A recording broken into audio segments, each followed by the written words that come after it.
Famous 5-10-5 on a Hike Together by Enid Blyton. Chapter 1A, Letter from Julian. "Anne," shouted George, running after her cousin as she went along to her classroom. "Anne, I've just been down to the letterboard and there's a letter from your brother Julian. I've brought it for you." And stopped. "Oh, thanks," she said. "What can Julian want? He only wrote a few days ago. It's most extraordinary for him to write again so soon. It must be something important." "Well, open it and see," said George. "Hurry up, I've got a maths class to go to." And ripped open the envelope. She pulled out a sheet of notepaper and read it quickly. She looked up at George, her eyes shining. "George, Julian and Dick have got a few days off at our half-term weekend. Somebody's won a wonderful scholarship or something, and the boys have got 2 days tacked on to a weekend to celebrate. They want us to join them in a hike and all go off together." "What a glorious idea," said George. "Good old Julian. I bet he thought of that.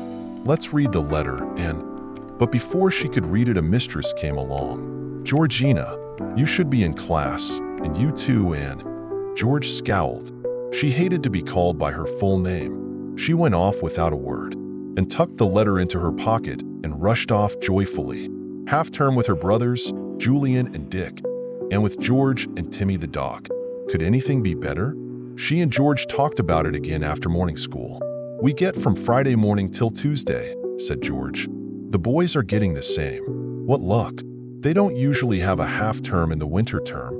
"They can't go home because the painters are in our house," said Anne. "That's why I was going home with you, of course. But I'm sure your mother won't mind if we go off with the boys. Your father never likes us in the middle of the term." "No, he doesn't," said George. "He's always deep in the middle of some wonderful idea, and he hates to be disturbed. It will suit everyone if we go off on a hike. Julian says he will telephone to us tonight and arrange everything," said Anne. "I hope it will be a nice fine weekend. It will still be October, so there's a chance of a bit of warm sunshine." "The woods will be beautiful," said George. "And won't Timmy enjoy himself? Let's go and tell him the news." The boarding school that the two girls were at was one that allowed the children to bring their own pets to school. There were kennels down in the yard for various dogs, and Timmy lived there during term time. The two girls went to get him. He heard their footsteps at once and began to bark excitedly. He scraped at the gate of the kennel yard, wishing for the 1,000th time that he could find out how to open it. He flung himself on the two girls, licking and pawing and barking. "Silly dog. Mad dog," said George, and thumped his back affectionately. "Listen, Tim. We're going off for the weekend with Julian and Dick. What do you think of that? We're going on a hike. So you love it. All through the woods and up the hills and goodness knows where." Timmy seemed to understand every word. He cocked up his ears, put his head on one side and listened intently while George was speaking. "Woof," he said at the end, as if he approved thoroughly. Then off he went with the girls for his walk, his plumy tail wagging happily. He didn't like term time nearly as much as the holidays, but he was quite prepared to put up with kennel life so long as he could be near his beloved George. Julian rang up that night as he had promised. He had got everything planned already, and listened, thrilled. "It sounds super," she said. "Yes, we can meet where you say, and we'll be there as near as we can on time. Anyway, we can wait about if you others aren't there. Yes, we'll bring the things you say. Oh, Julian, won't it be fun?" "What's he say?" asked George impatiently when at last, and put the receiver down. "You might have let me have a word with Julian. I wanted to tell him all about Timmy. He doesn't want to waste an expensive telephone call listening to you raving about Timmy," said Anne. "He asked how he was and I said, fine. And that's all he wanted to know about Tim. He's made all the arrangements. I'll tell you what they are." The girls went off to a corner of their common room and sat down. Timmy was there too. He was allowed in at certain times, and so were 3 other dogs belonging to the girls. Each dog behaved well. He knew that if he didn't, he would be taken back to the kennels at once. "Julian says that he and Dick can get off immediately after breakfast," said Anne. "So can we, so that's all right. He says we've got to take very little with us, just night things, toothbrush, hairbrush and flannel, and a rolled-up Mac, and any biscuits or chocolate we can buy. Have you any money left?" "A bit," said George. "Not much. Enough to buy a few bars of chocolate, I think. Anyway, you've got all the biscuits your mother sent last week. We can take some of those." "Yes, and the barley sugar one of my aunts sent," said Anne. "But Julian says we're not to take much because this is to be a proper hike, and we'll get tired if we have to carry a heavy load." "Oh," he said, "put in 2 pairs of extra socks." "Right," said George, and she patted Timmy, who was lying close beside her. "There's going to be a long walkie walk, Tim. Won't you love that?" Timmy grunted comfortably. He wondered if there would be any rabbits on the walk. A walk wasn't really exciting unless there were rabbits all over the place. Timmy thought it was a pity that rabbits were allowed to live down holes. They always disappeared most unfairly just when he had nearly caught one. And George went to see their house mistress to tell her that they were not going to Kieran Cottage after all, but were going walking. "My brother says he has written to you," said Anne. "So you'll know all about it tomorrow, Miss Peters. And George's mother will be writing too. We can go, can't we?" "Oh, yes, it will be a lovely half-term for you," said Miss Peters, "especially if this sunny weather lasts." "Where are you going?" "Over the moors," said Anne, "in the very loneliest, most deserted parts that Julian can find. We might see deer and wild ponies, and perhaps even a few badgers. We shall walk and walk." "But where will you sleep if the parts you are going to are so very lonely?" asked Miss Peters. "Oh, Julian is arranging all that," said George. "He's been looking up little inns and farm houses on the map, and we shall make for those at night. It will be too cold to sleep out of doors." "It certainly will," said Miss Peters. "Well, don't get into trouble. That's all I know what you 5 are when you get together. I imagine Timmy is going with you too." "Of course," said George. "I wouldn't go if he didn't go. I couldn't leave him here alone." The 2 girls got their things ready as Friday came near. The biscuits were taken out of the tin and put into paper bags. The barley sugar was put into a bag too, and the bars of chocolate. Both girls had rucksacks with straps for their shoulders. They packed and repacked them several 4 times. One by one more and more things were added, and felt she must take a book to read.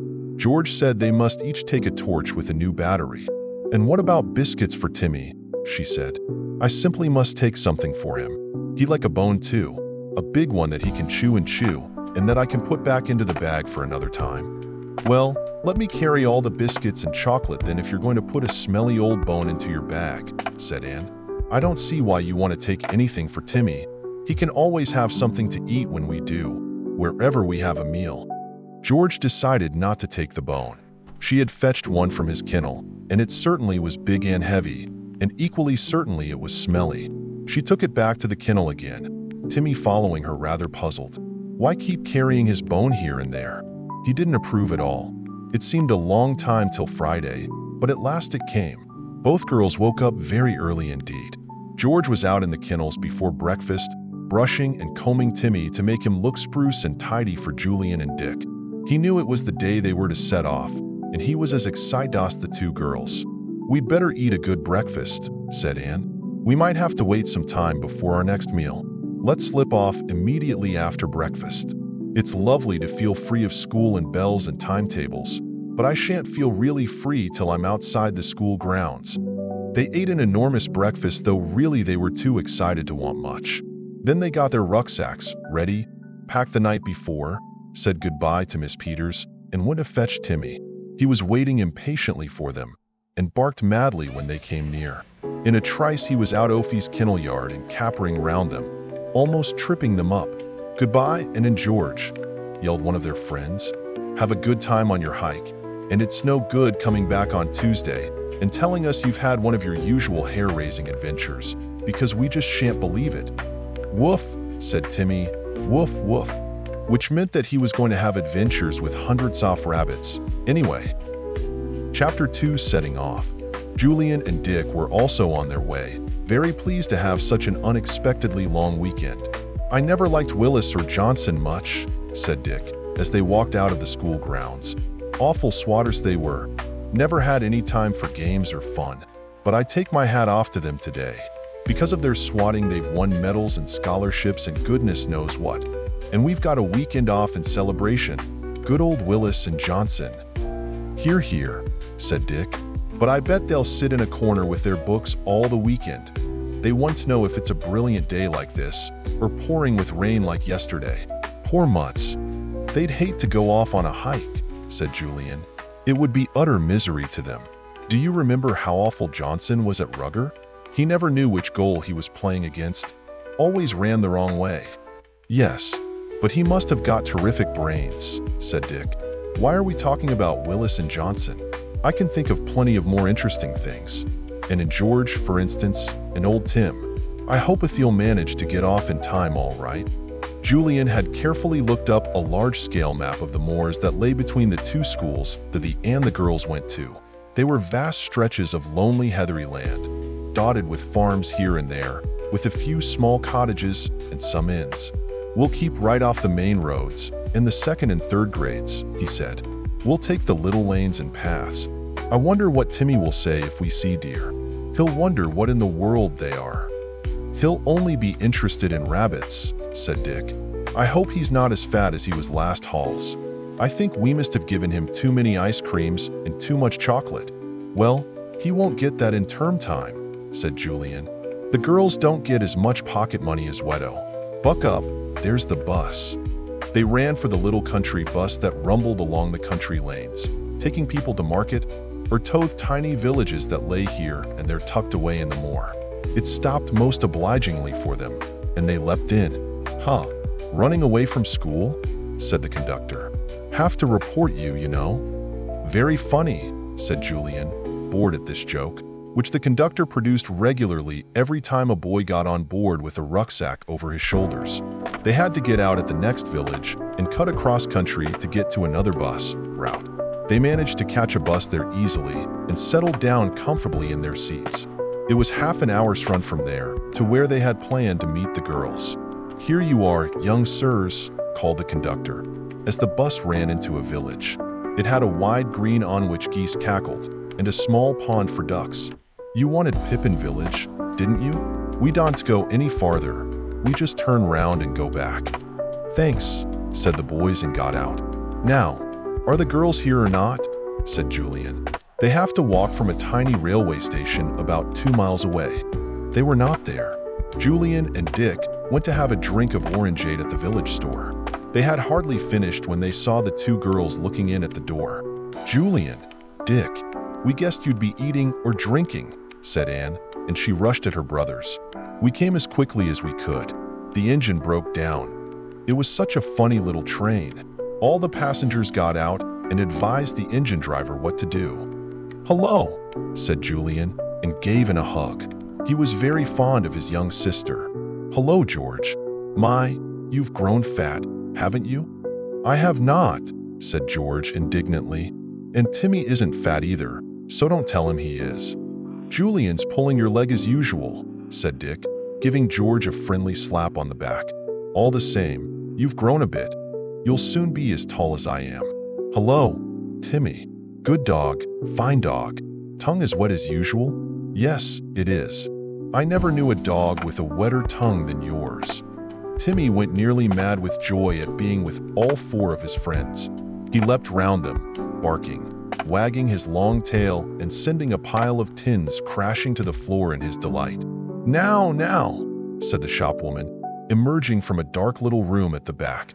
"Take that dog out. He's gone mad."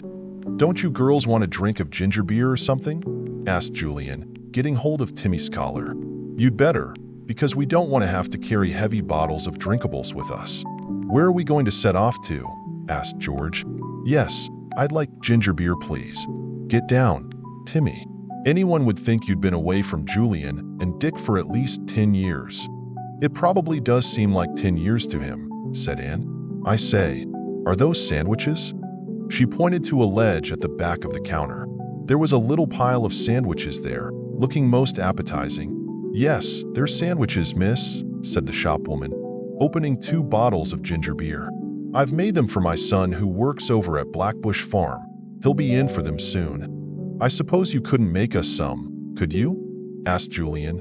"We wouldn't need to bother about trying to get to some village at lunchtime then. They look jolly good." "Yes, I can make you all you want," said the shopwoman, putting 2 glasses down in front of the girls. What do you want? Cheese, egg, ham, or pork? Well, we'd like some of all of those, said Julian. The bread looks so nice too. I make it myself, said the woman, pleased. All right, I'll go and make you some. You tell me if anyone comes into the shop while I'm gone. She disappeared. That's good, said Julian. If she makes plenty of those, we can avoid villages all the day and have a really good day of exploration, treading where no foot has trod before and all that. How many can you manage each? Asked the woman, suddenly reappearing. My son. He has 6, that's 12 rounds of bread. Well, could you manage 8 sandwiches for each of us? Said Julian. The woman looked astonished.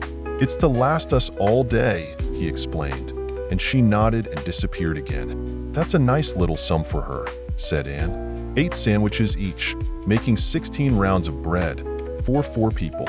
Well, let's hope she's got a bread cutting machine, said Dick, or we'll be here for keeps.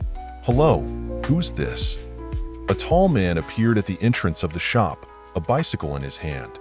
Ma, he called. The children guessed who he was at once, the son who worked over at Blackbush Farm. He had come for his sandwiches. Your mother is hard at work, cutting 64 rounds of bread, said Dick. Shall I get her for you? No, I'm in a hurry, said the man, and he set his bicycle by the door, came in, reached over the counter for his sandwiches, and then went back to his bicycle. Tell my mother I've been in, he said, and you might tell her I'll be late home today. Got to take some stuff to the prison. He was off at once, sailing away down the road on his bicycle. The old woman suddenly came in, a knife in one hand, a loaf in the other. Did I hear Jim? She said. Oh yes, he's got his sandwiches. You should have told me he was in. He said he was in a hurry, explained Julian. And he said we were to tell you he'd be late today because he had to take some stuff to the prison. I've got another son there, said the woman. The 4 looked at her. Did she mean he was a prisoner? And what prison? She guessed their thoughts and smiled. Oh, my Tom isn't a prisoner, she said. He's a warder, a fine fellow. Not a nice job there, though. I'm always afraid of those men in prison. A fierce lot, a bad lot. Yes, I've heard there is a big prison on this moor, said Julian. It's marked on our map, too. We're not going near it, of course. No, don't you take the girls near there, said the woman, disappearing again. If I don't get on with your sandwiches, you'll not have them before tomorrow morning.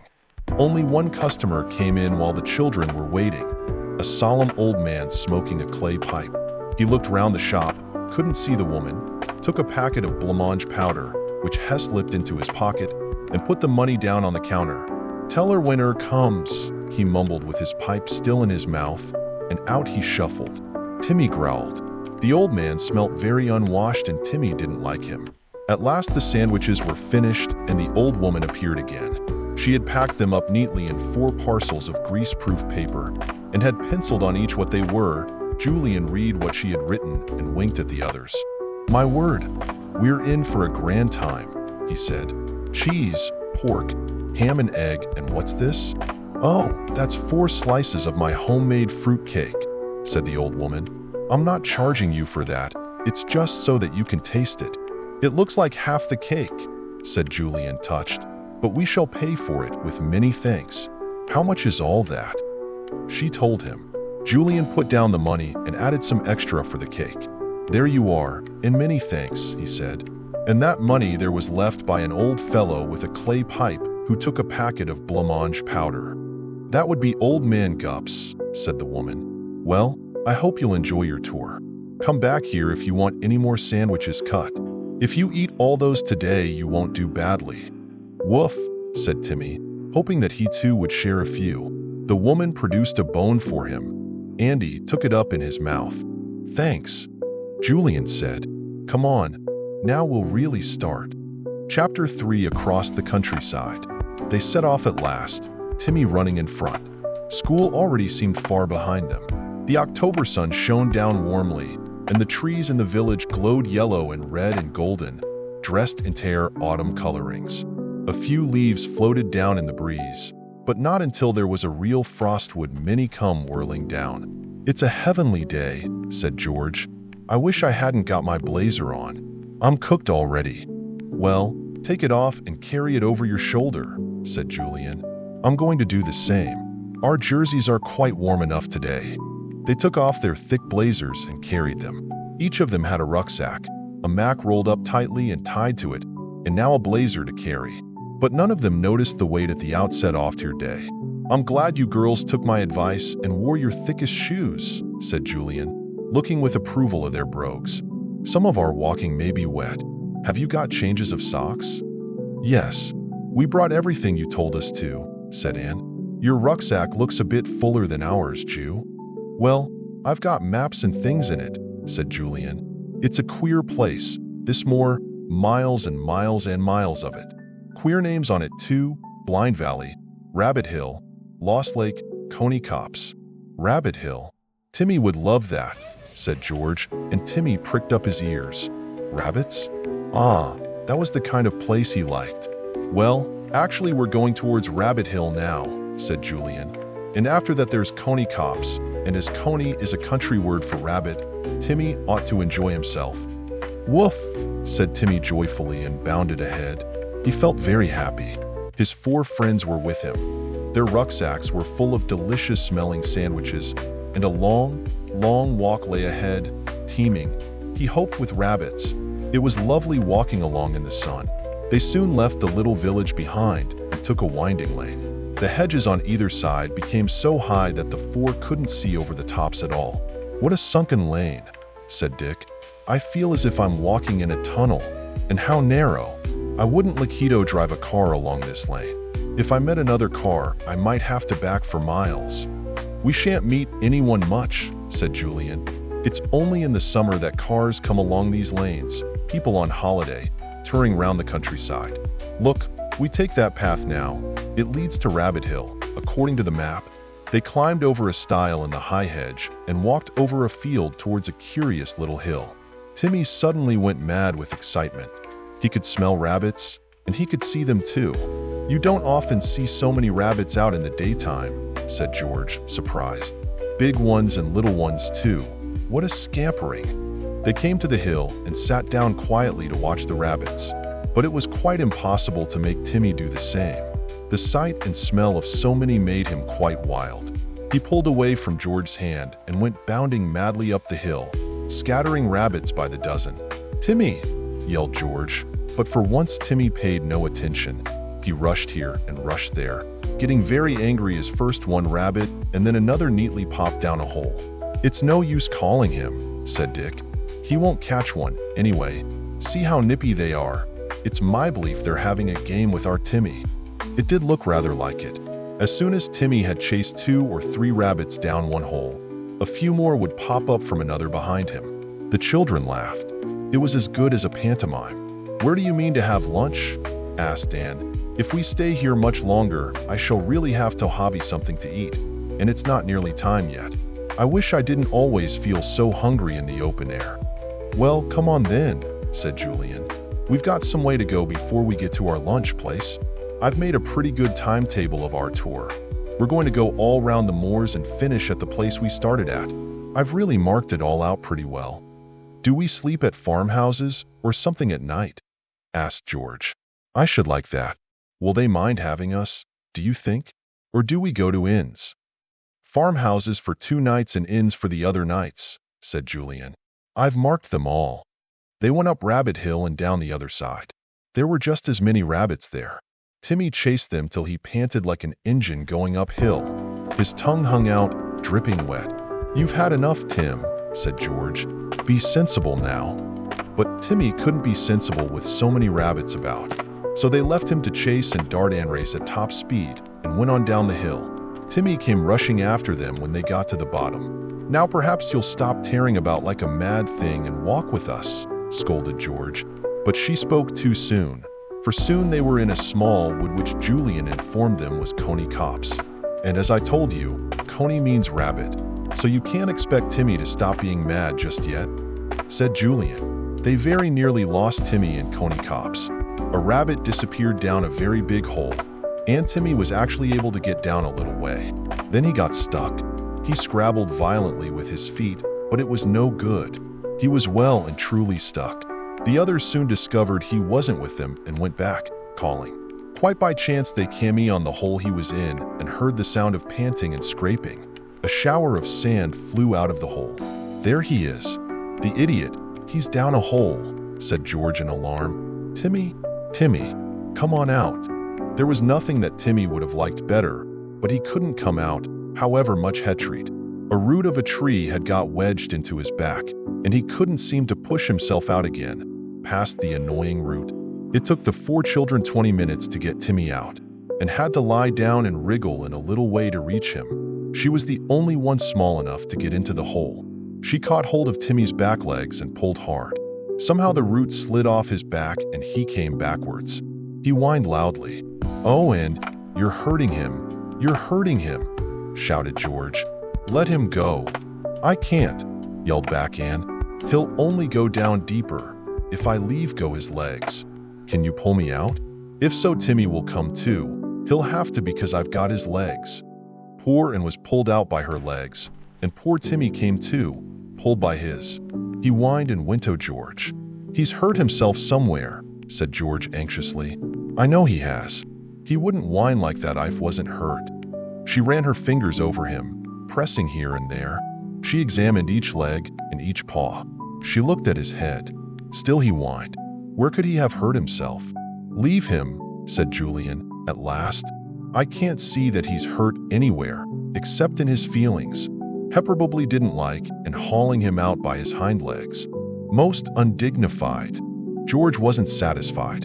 Although she could find nothing wrong, she couldn't help being sure that Timmy had hurt himself somewhere. Ought he to see a vet? "Don't be silly, George," said Julian. "Vets don't grow on trees in a moorland country like this. Let's go on walking. You'll see Timmy will follow quite all right and soon forget to whine. I tell you, he's hurt his doggy feelings, that's all. His vanity is wounded." They left Coney Copse and went on, George rather silent. Timmy trotted beside her, also rather quiet. Still, there really didn't seem anything the matter with him, except that he gave sudden little whines now and again. "Now here's where I thought we might have our lunch," said Julian at last. "Fallaway Hill. It's a good name for it too. It falls away steeply, and we've got a marvelous view." So they had. They had come to the top of a steep hill, not guessing that it fell away on the other side. They could sit on the tip and see the sun shining on miles and miles of lonely heather-grown moor. They might see shy deer in the distance, or little wild ponies. "This is heavenly," said Anne, sitting down on a great tuft of heather. "It's as warm as summer too. I do hope it's like this all over the weekend. We shall all be burnt brown." "It will also be heavenly having some of those sandwiches," said Dick, choosing a lump of heather too. "What comfortable seats are provided for us. I've a good mind to take a tuft of this heather back to school with me to put on the very hard chair that goes with my desk." Julian put the 4 packets of sandwiches down in the heather and undid them. They looked wonderful. "Super," said Anne. "What do you want first?" "Well, speaking for myself, I'm going to have one of each.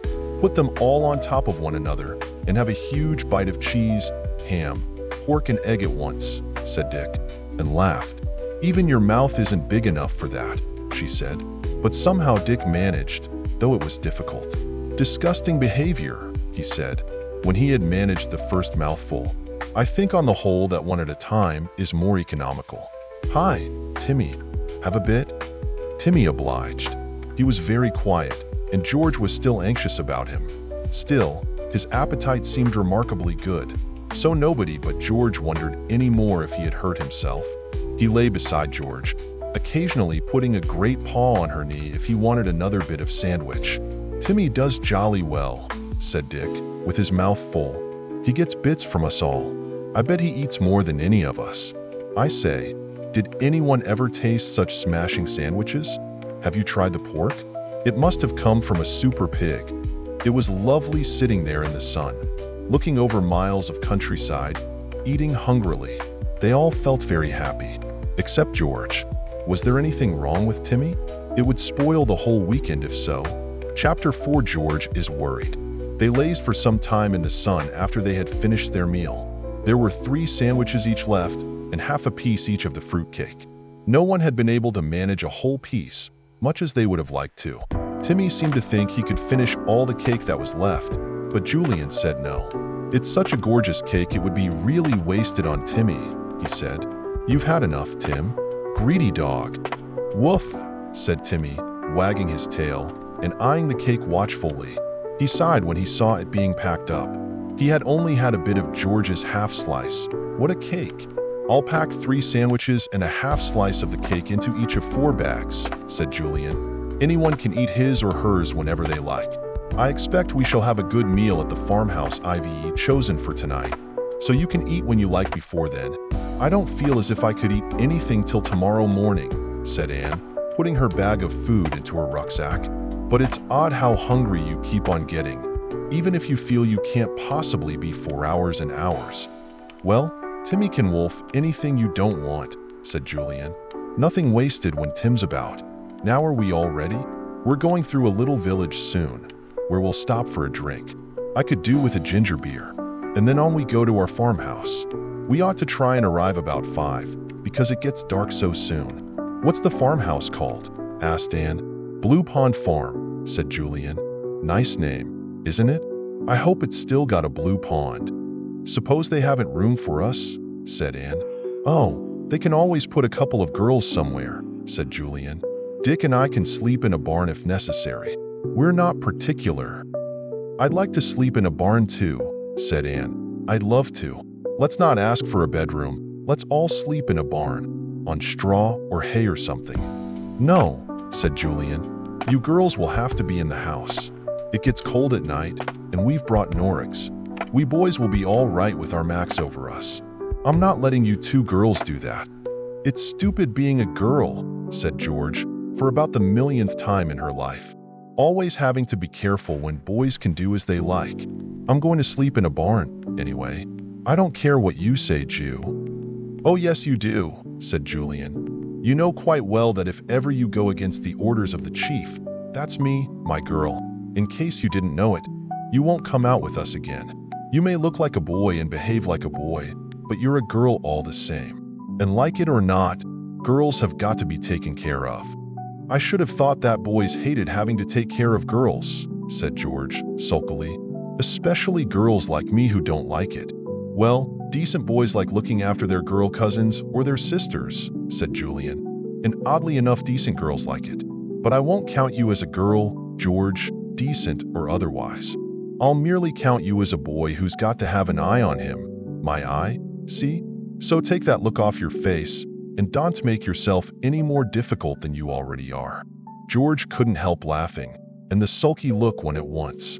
She gave Julian a punch. "All right, you win.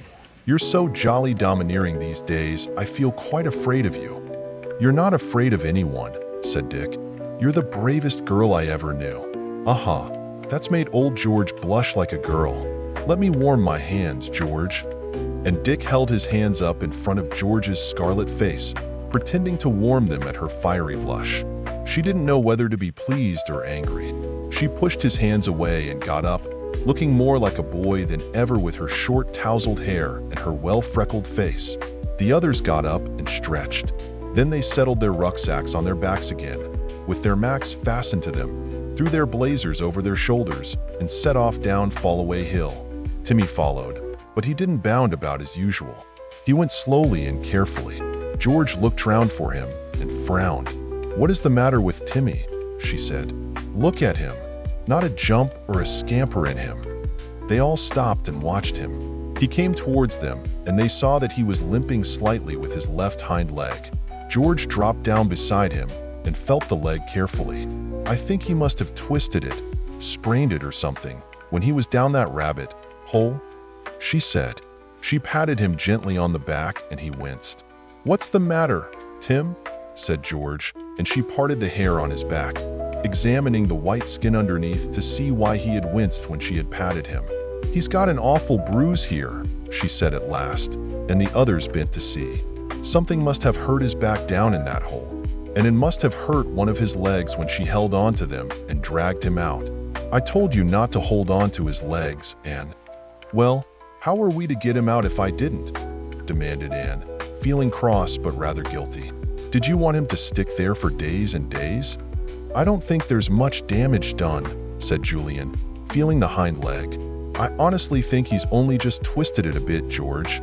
He'll be all right after tonight, I'm sure. But I must be certain, said George. Did you say we come to a village soon, Jew? Yes, Beacon's village, said Julian. We can ask if there's a vet anywhere in the district if you like. He'll look at Timmy's leg and tell you if there's anything much wrong. But I don't think there is. We'll go on to the village then, said George. Oh dear, the only time I ever wish Timmy was a little dog is when he's hurt, because he's so very, very heavy to carry. Well, don't think of carrying him yet, said Dick. He can walk on 3 legs even if he can't on 4. He's not as bad as all that, are you, Timmy? Woof, said Timmy, mournfully. He was rather enjoying all the fuss. George patted his head. Come on, she said. We'll soon get that leg put right. Come on, Tim. They all went on, looking round to see how Timmy was getting on. He followed slowly, and then began to limp more badly. Finally, he lifted his left hind leg up from the ground and ran on 3 legs only. Poor boy, said George. Poor Timmy. I do hope his leg will be all right tomorrow. I can't possibly goon with the hike if it isn't. It was rather a gloomy company that came to Beacon's village. Julian made his way to a little inn that stood in the middle, called 3 Shepherds. A woman was shaking a duster out of a window. Julian called up to her. I say, is there a vet anywhere in this district? I want someone to have a look at our dog's leg. No vet here, answered the woman. Not one nearer than Marlin's over 6 miles away. George's heart sank. Timmy would never be able to walk 6 miles. Is there a bus? She called. No, not to Marlin's, said the woman. No bus goes there, missy. But if you want your dog's leg ciento, you go up to Spiggy House, up along there. Mr. Gaston lives there with his horses, and he knows about dogs too. You take the dog there. He'll know what to do. Oh, thank you, said George, gratefully. Is it very far? About half a mile, said the woman. See that hill? You go up there. Take the turning to the right and you'll see a big house. That's Spiggy House. You can't mistake it because of the stables built all round it. Ask for Mr. Gaston. He's nice, he is. Maybe you'll have to wait a little if he's out with his horses, though. He may not be in till it's almost dark. The 4 held a little council. We'd better go up to this Mr. Gaston's, I think, said Julian. But I think you and Dick, should go on to the farmhouse I plan to stay in for the night and make arrangements for us. We don't want to leave it till the last minute. I'll go with George and Timmy, of course. Right, said Dick. I'll take in now. It will be dark pretty soon. Got your torch, Julian? Yes, said Julian. And I'm pretty good at finding my way, as you know. I shall come back to this village after we've been to Mr. Gaston's, and then make straight for the farmhouse. It's about 1.5 miles away. Thanks awfully for saying you'll come with me, Julian, said George. Let's go now, shall we? Well, Dick and Anne, see you later. Julian set off with George and Timmy up the hill to Spiggy House. Timmy went on 3 legs and still seemed very sorry for himself, and Dick watched him, feeling sorry for him. I hope he's all right tomorrow, said Dick. It will spoil our weekend if he's not, no doubt about that. They turned away and walked through the little village of Beacons. Now for Blue Pond Farmhouse, said Dick. Julian didn't give me very clear directions. I think I'll ask someone exactly where it is. But they met nobody except a man driving a little cart. Dick hailed him, and he pulled up his horse. Are we on the right road for Blue Pond Farmhouse? Shouted Dick. AR, answered the man, nodding his head. Is it straight on, or do we take any paths or little lanes? Asked Dick. AR, said the man, nodding again. What does he mean, AR? Said Dick. He raised his voice again. Is it this way? And he pointed. AR, said the man again. He raised his whip and pointed up the road where the 2 were going, and then across to the west. Oh, I see. We turn to the right up there, called Dick. AR, said the man, nodding, and drove on so suddenly that the horse almost stepped on Dick's foot.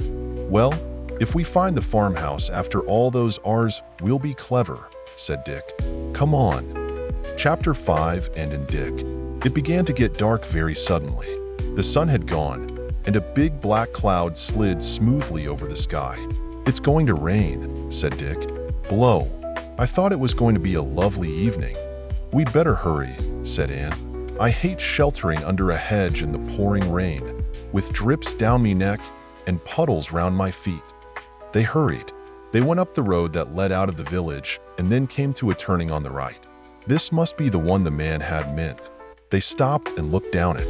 It seemed to be like one of the sunken lanes they had walked down in the morning, and it looked rather dark and tunnel-like now in the twilight. "I hope it's right," said Dick. "We'll ask the very first person we meet." "If we do meet anyone," said Anne, feeling that they never would in this curious deep lane. They went up it. It wound round and about, and then went downhill into a very muddy bit indeed, and found herself sloshing about in thick mud. "A stream or something must run across the lane here," she said. "Ugh, the water's got into my shoes. I'm sure we don't go this way, Dick. The water's quite deep farther on, I'm certain. I was up to my ankles just now." Dick looked about in the deepening twilight. He made out something above him in the high hedge that grew on the steep bank each side. "Look, is that a stile?" he said. "Where's my torch?" "At the bottom of my rucksack, of course. Can you get it out and, to save me taking the thing off?" And found the torch and gave it to Dick. He switched it on, and immediately the shadows round them grew blacker, and the lane seemed more tunnel-like than ever. Dick flashed the torch upwards to what he had thought was a stile. "Yes, it is a stile," he said. "I expect that leads up to the farmhouse. A short cut, probably. I've gnawed out this lane as the one used by the farm carts, and probably goes right round to the farm. But if this is a short cut, we might as well take it. It must lead somewhere anyway." They scrambled up the bank to the stile. Dick helped and over, and they found themselves in a wide field. In front of them was a narrow path, running between crops of some sort. "Yes, this is obviously a short cut," said Dick, pleased. "I expect we'll see the lights of the farmhousey in a minute." "Or fall into the blue pond first," said Anne, rather dismally. It was just beginning to rain, and she was wondering if it was worth while to untie her mac from her shoulder and put it on. Or was the farmhouse really nearby? Julian had said it wasn't very far. They walked across the field and came to another stile. The rain was coming down fast now, and decided to put on her mac. She stood under a thick bush, and Dick helped her on with it. She had a small sou'wester in the pocket and put that on too. Dick put his on and they set off again. The second stile led into another endless field, and the path then came at last to a big field gate. They climbed over it and found themselves on what looked like a heathery moor, wild and uncultivated land. No farmhouse was to be seen, though, indeed, they could not have seen anything off one unless they had been very close to it, because the night was on them, dark and rainy. "If only we could see some lights somewhere, shining out of a window," said Dick. He shone his torch onto the moor in front of them. "I don't quite know what to do. There doesn't seem a path here, and I just hate the idea of going all the way back across those wet fields and into that dark little lane." "Oh no, don't let's," said Anne, with a shiver. "I really didn't like that lane. There must be a path somewhere. It's silly for a gate to open onto moorland." And then, as they stood there, with the rain dripping on them and not much else to be heard, another noise came to their ears. It was so unexpected and so very startling that both of them clutched the other in a start of alarm. It was certainly a strange noise to hear in that deserted bit of country. Bells. Wild, clanging bells sounding without a stop, jangling out over the dark countryside in peal after peal, and held on tightly to Dick. "What is it? Where are those bells? What are they ringing for?" whispered Anne. Dick had no idea. He was as startled as Anne to hear this extraordinary noise. It sounded some distance away, but every now and again the wind blew hard, and then the noise of the jangling swept round them, close to them it seemed. "I wish they'd stop. Oh, I wish they'd stop," said Anne, her heart beating fast. "I don't like them. They frighten me. They're not church bells." "No, they're certainly not church bells," said Dick. "They're a warning of some kind, I'm sure. But what for? Fire? We'd see fire if there was one anywhere near us. War?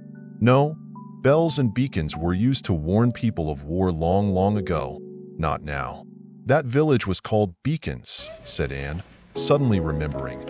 Do you suppose it has that name because long ago there was a nearby hill where people lighted a beacon to send a warning to their towns telling them that the enemy was coming? Did they ring bells too? Are we hearing long ago bells, Dick? They don't sound like bells I've ever heard in my life before. Good gracious, they're certainly not long ago bells, said Dick, speaking cheerfully, though he was really just as puzzled and alarmed as Anne. Those bells are being rung now, at this very minute. Quite suddenly the bells stopped and an enormous silence took the place of the wild ringing. The two children stood and listened for a minute or two, and then heaved a sigh of relief. They've stopped at last, said Anne. I hated them. Why did they ring out on this dark night? Oh, do let's find Blue Pond Farmhouse as soon as ever we can, Dick. I don't like being lost in the dark like this, with bells ringing madly for nothing at all. Come on, said Dick. Keep close to the hedge. As long as we follow that we must come to somewhere. We won't wander out onto the moorland. He took Anne's arm and the two of them kept close to the hedge. They came to another path at last. Anne followed it. That led to a lane, but not a sunken one this time. And then, oh wonderful sight, not far off they saw a light shining. That must be Blue Pond Farmhouse, said Dick, thankfully. Come on, Anne, not much farther now. They came to a low stone wall and followed it till they came to a broken down gate. It opened with a squeak and it stepped through, right into an enormous puddle. Blow, she said. Now I'm wetter than ever. For a moment I thought I must have stepped into the blue pond, but it was only a puddle. They went round it and followed a muddy path to a little door set in a white stone wall. Dick thought it must be the back door. Nearby was a window, and in it shone the light they had seen so thankfully. An old woman sat near the light, her head bent over some sewing.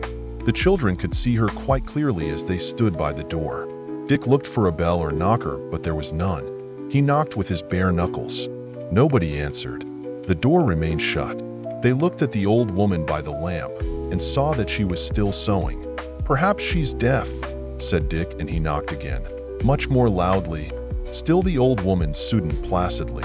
She must indeed be deaf. We'll never get in at this rate, said Dick, impatiently. He tried the handle of the door. It opened at taunts. We'll just have to walk in and announce ourselves, said Dick, and he stepped onto the worn mat inside the door. He was in a narrow little passage that led to a stone stairway, steep and narrow at the farther end. On his right was a door, a little ajar. It opened into the room where the old woman was sitting.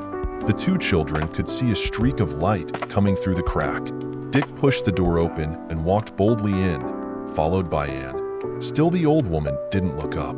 She pushed her needle in and out of her sewing and seemed to hear and see nothing else whatsoever. Dick had to walk right up to her before she knew he was in the room. Then she leapt up in such a fright that her chair fell over with a bang. I'm sorry, said Dick, upset at frightening the old lady. We knocked, but you didn't hear. She stared at them, her hand over her heart. You give me such a fright, she said. Where did you come from, this dark night? Dick picked up her chair, and she sat down in it, panting a little. We've been looking for this place, said Dick. Blue Pond Farmhouse, isn't it? We wondered if we could stay the night here, and two others of us as well. The old woman pointed to her ears and shook her head. Deaf as a post, she said. No good talking tone, my dear. You've lost your way, I suppose? Dick nodded. Well, you can't stay here, said the old woman. My son won't have no one here at all. You'd best be gone before he comes. He have a nasty temper. He have. Dick shook his head. Then he pointed out to the dark rainy night, and then pointed to Anne's wet shoes and clothes.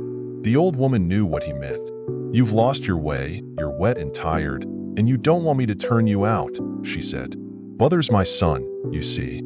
He don't like strangers here. Dick pointed to Anne, and then to a sofa in a corner of the room. Then he pointed to himself, and then outside. Again the old woman understood at once. You want me to give your sister shelter, but you'll go out into the night, she said. Dick nodded. He thought he could easily find some shed or barn for himself, but it really must be indoors. My son mustn't see either of you, said the old woman, and she pulled into what the girl thought was a cupboard. But when the door opened, she saw a very small, steep wooden staircase leading upwards into the roof. "You go up there," said the old woman to Anne, "and don't you come down till I call you in the morning. I'll get into trouble if my son knows you're here." "Go up, Anne," said Dick, rather troubled. "I don't know what you'll find there. If it's too bad, come down. See if there's a window or something you can call out from, and then I'll know if you're all right." "Yes," said Anne, in rather a trembling voice, and she went up the steep, dirty wooden stairs. They led straight into a little loft. There was a mattress there, fairly clean, and a chair. A rug was folded up on the chair, and a jug of water stood on a shelf. Otherwise, the room was bare. A tiny window opened out of one side, and went to it and called out, "Dick, are you there? Dick?" "Yes, I'm here," said Dick. "What's it like, Anne? Is it all right? Listen, I'll find somewhere nearby Toshelter in, and you can always call me if you want me." Chapter 6. I in the middle of the night. "It's not bad," said Anne. "There's a fairly clean mattress and a rug. I'll be all right. But what about if the others come? Dick, will you look out for them? I almost think George will have to sleep in a barn with you and Julian if she comes. That old woman won't let anyone else in, I'm sure." "I'll look out for them and arrange something," said Dick.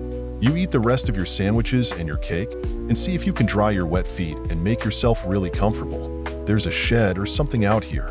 I shall be quite all right. Yell for me if you want me," and went back into the room. She felt wet and tired, hungry and thirsty. She ate all her food and had a drink from the jug. Then she felt sleepy and lay down on the mattress, throwing the rug over her. She meant to listen for the others to come, but she was too tired. She fell fast asleep. Dick was prowling about down below. He was careful because he didn't want to run into the old woman's son. He didn't like the sound of him somehow. He came to a small barn with piles of straw in one corner. He flashed his torch cautiously round. "This will do for me," he thought. "I can be quite comfortable here in that straw. Poor Anne. I wish old George was with her. I'd better wait about and watch for the other two, or I'll fall asleep and miss them once I bed down in that straw. It's only about 6 o'clock too, but we've had a long day. I wonder how Timmy is. I wish he was here." Dick thought that probably George and Julian would come in through the same gate as he and Anne had used. He found a broken-down shed near the gate and sat down on a box there, waiting for them to come. He ate his sandwiches while he waited. They were very comforting. He ate every one and then the cake. He yawned. He felt very sleepy indeed, and his feet were wet and tired. No one arrived at all, not even the old woman's son. She could still be seen sewing under the lamp. But after about 2 hours, when it was almost 8 o'clock, and Dick was beginning to be very worried about George and Julian, the old woman got up and put away her work basket. She disappeared out of Dick's sight and didn't come back, but the light was still there, shining out of the window. Left for her son, probably, thought Dick. He tiptoed to the window. The rain had stopped now, and the night was much clearer. The stars were out and a moon was coming up. Dick's spirits rose. He peered in at the lighted room. Then he saw the old woman lying on a broken-down sofa in a corner. A blanket was pulled right up to her chin, and she seemed to be asleep. Dick went back to his shed, but now he felt there was no use in watching for George and Julian. They must have lost their way completely, or else Mr. Gaston, or whatever his name was, must have had to do something to Timmy's leg, and Julian had decided to stay at the inn in Beacon's Village for the night. He yawned again. "I'm too sleepy to watch any more," he decided. "I shall fall off this box with sleep if I don't go and lie down in that straw. Anyway, I think I'd hear if the others came." Using his torch cautiously again, he made his way to the barn. He shut the door behind him and bolted it roughly from the inside by running a stick through 2 hasps. He didn't know why he did that, perhaps because he was still thinking of the old woman's bad-tempered son. He flung himself down on the straw and immediately fell asleep. Outside, the sky became clearer and clearer. The moon came up, not fully, but large enough to give some light. It shone down on the desolate little stone house and ill-kept-out buildings. Dick slept soundly.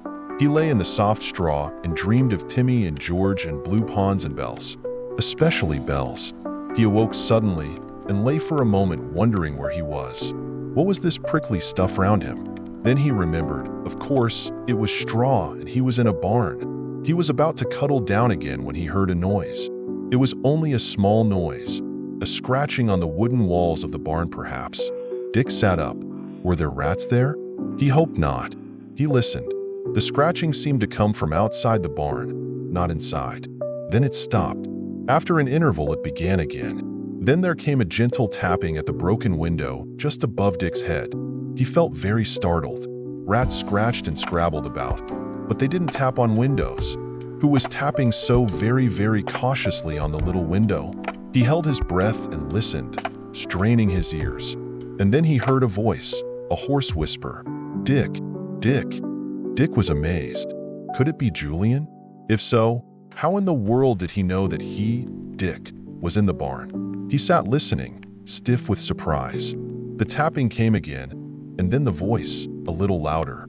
Dick, I know you're there.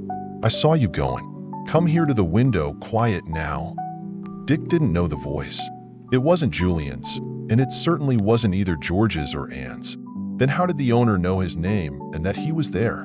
It was astounding. Dick didn't know what to do. Buck up, said the voice. I've got to go in half a tick. I've got that message for you. Dick decided to go nearer to the window. He was quite certain that he didn't want whoever it was outside to come into the barn. He cautiously knelt up in the straw and spoke just underneath the window. I'm here, he said, trying to make his voice deep and grown up. You've been long enough coming, grumbled the one outside. And then Dick saw him through the window. Just a face, dim and wild-eyed, with a round bullet-like head. He crouched back, thankful that the face couldn't see him in the darkness of the barn. Here's the message from Naylor, said the voice.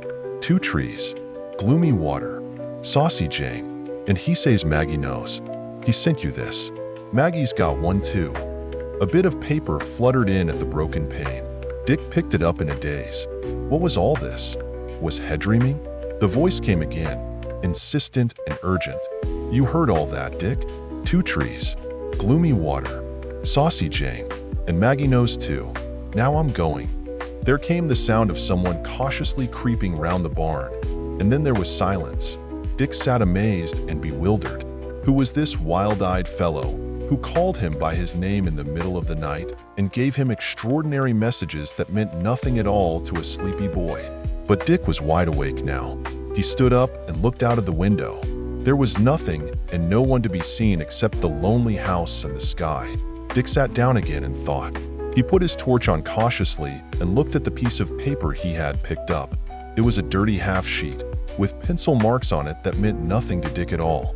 Words were printed here and there, but they were all nonsense to him. He simply couldn't make head or tail of his visitor, his message, or the bit of paper. I'm sure I must be dreaming, thought Dick, and put the paper into his pocket. He lay back in his straw, cuddling in deep, because he had got cold by the window. He lay and thought for a while, puzzling over the curious happenings, and then he felt his eyes closing. But before he was quite asleep, he heard cautious footsteps again. Was that fellow back once more? This time someone tried the door, but the wooden stick was in the hasps. Whoever it was outside shook the door, and the stick fell out at once. The man shook the door again as if thinking it had stuck, and then opened it. He came inside and shut the door behind him. Dick caught a quick glimpse of him. No, this wasn't the same man as before. This was a man with a head of thick hair. Dick hoped and prayed that he wouldn't come over to the straw. He didn't. He sat down on a sack and waited. He talked to himself after a while, but Dick could only make out a word or two. What's happened? He heard. How much longer do I wait? Then there was a mumble and Dick could not catch a word. Wait, that's all I do, muttered the man, and he stood up and stretched himself. Then he went to the door and looked out. He came back and sat down on the sack again. He sat still and quiet then, and Dick found his eyes closing once more.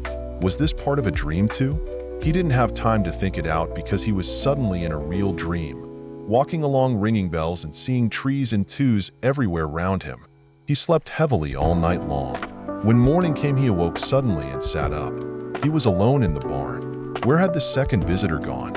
Or could it all have been a dream? Chapter 7I in the morning. Dick stood up and stretched himself. He felt dirty and untidy. Also, he was very hungry.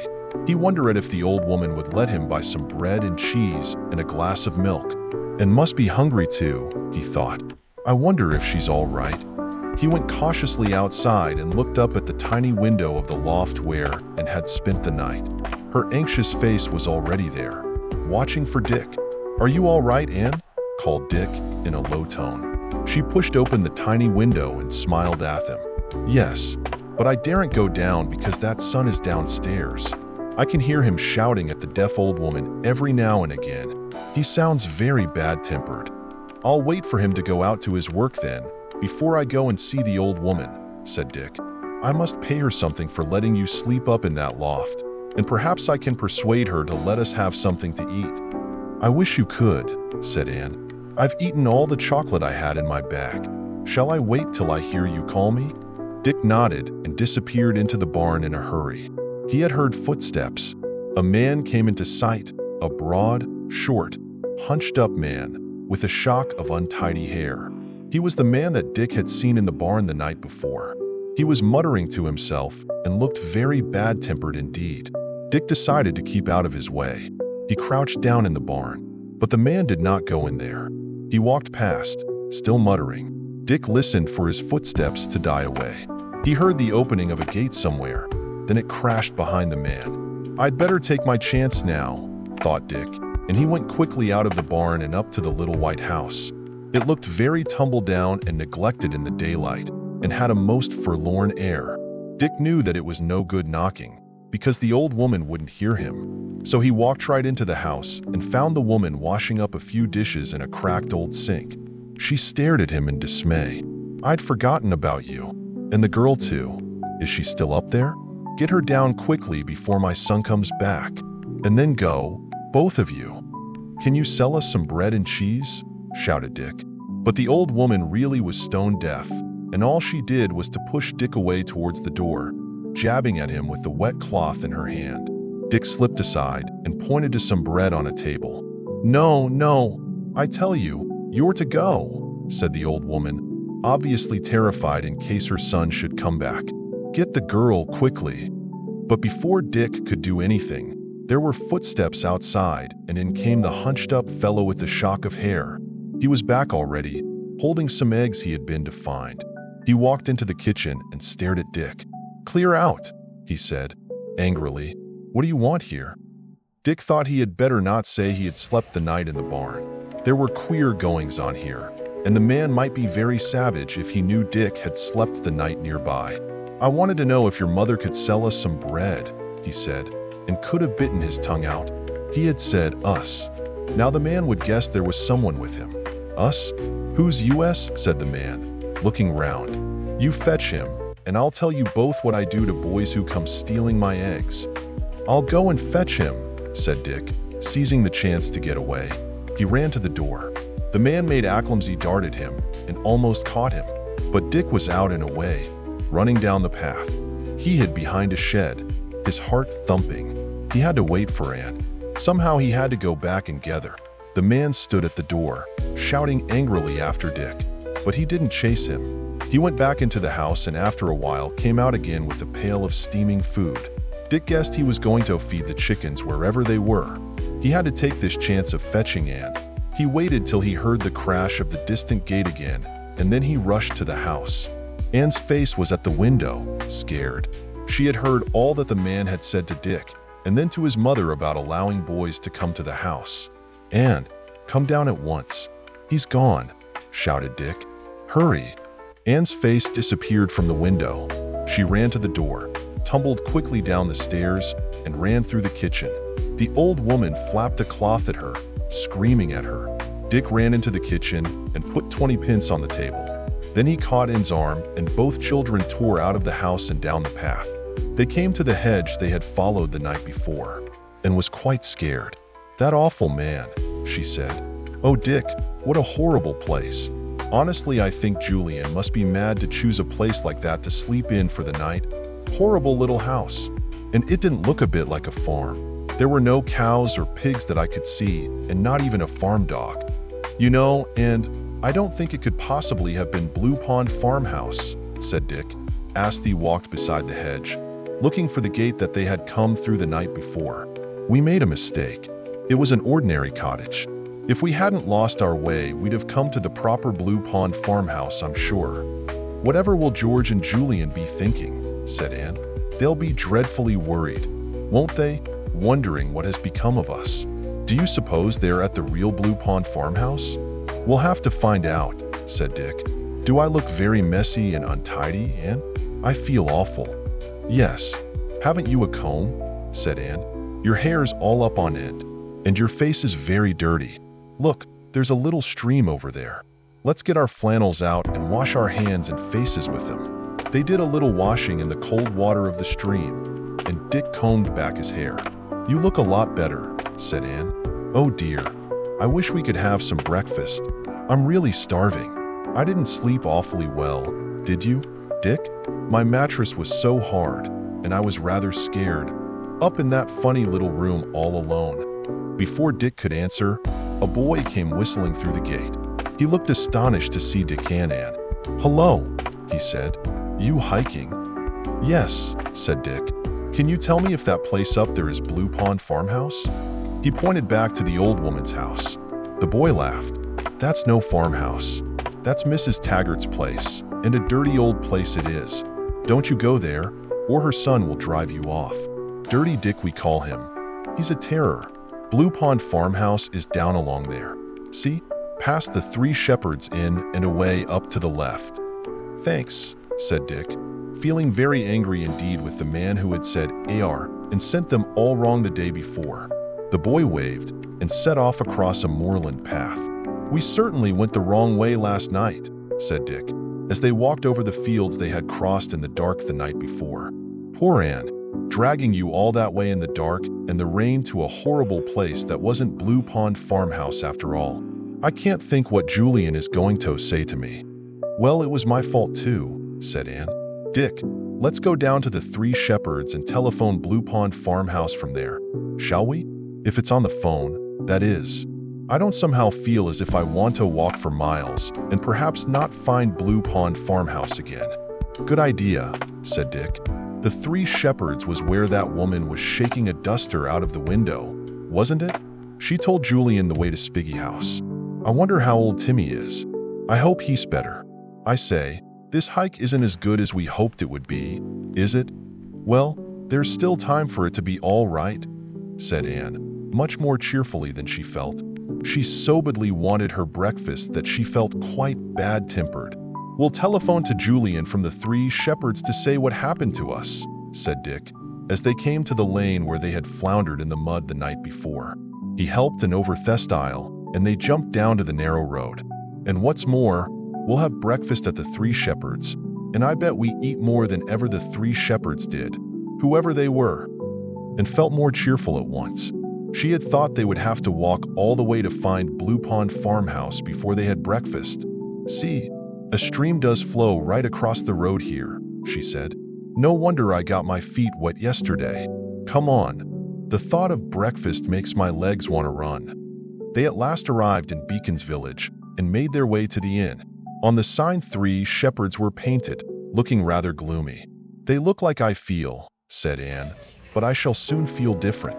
Oh, Dick, think of porridge and bacon and eggs and toast and marmalade. We must telephone first, said Dick, firmly, and then he suddenly stopped, just as he was going into the inn. Someone was calling him, Dick, Dick, and look, there they are. Hey, Dick, Dick. It was Julian's voice. Dick swung round in delight. He saw Julian, George, and Timmy racing along the village street, shouting and waving. Timmy was first to reach them, of course, and there was no sign of limping either. He leapt on them, barking madly, and licked every bare part of them he could reach. Oh, Jew, I'm so glad to see you, said Anne, in rather a trembling voice. We lost our way last Thursday night. George, is Timmy all right? Quite, absolutely, said George. You see. Have you had breakfast?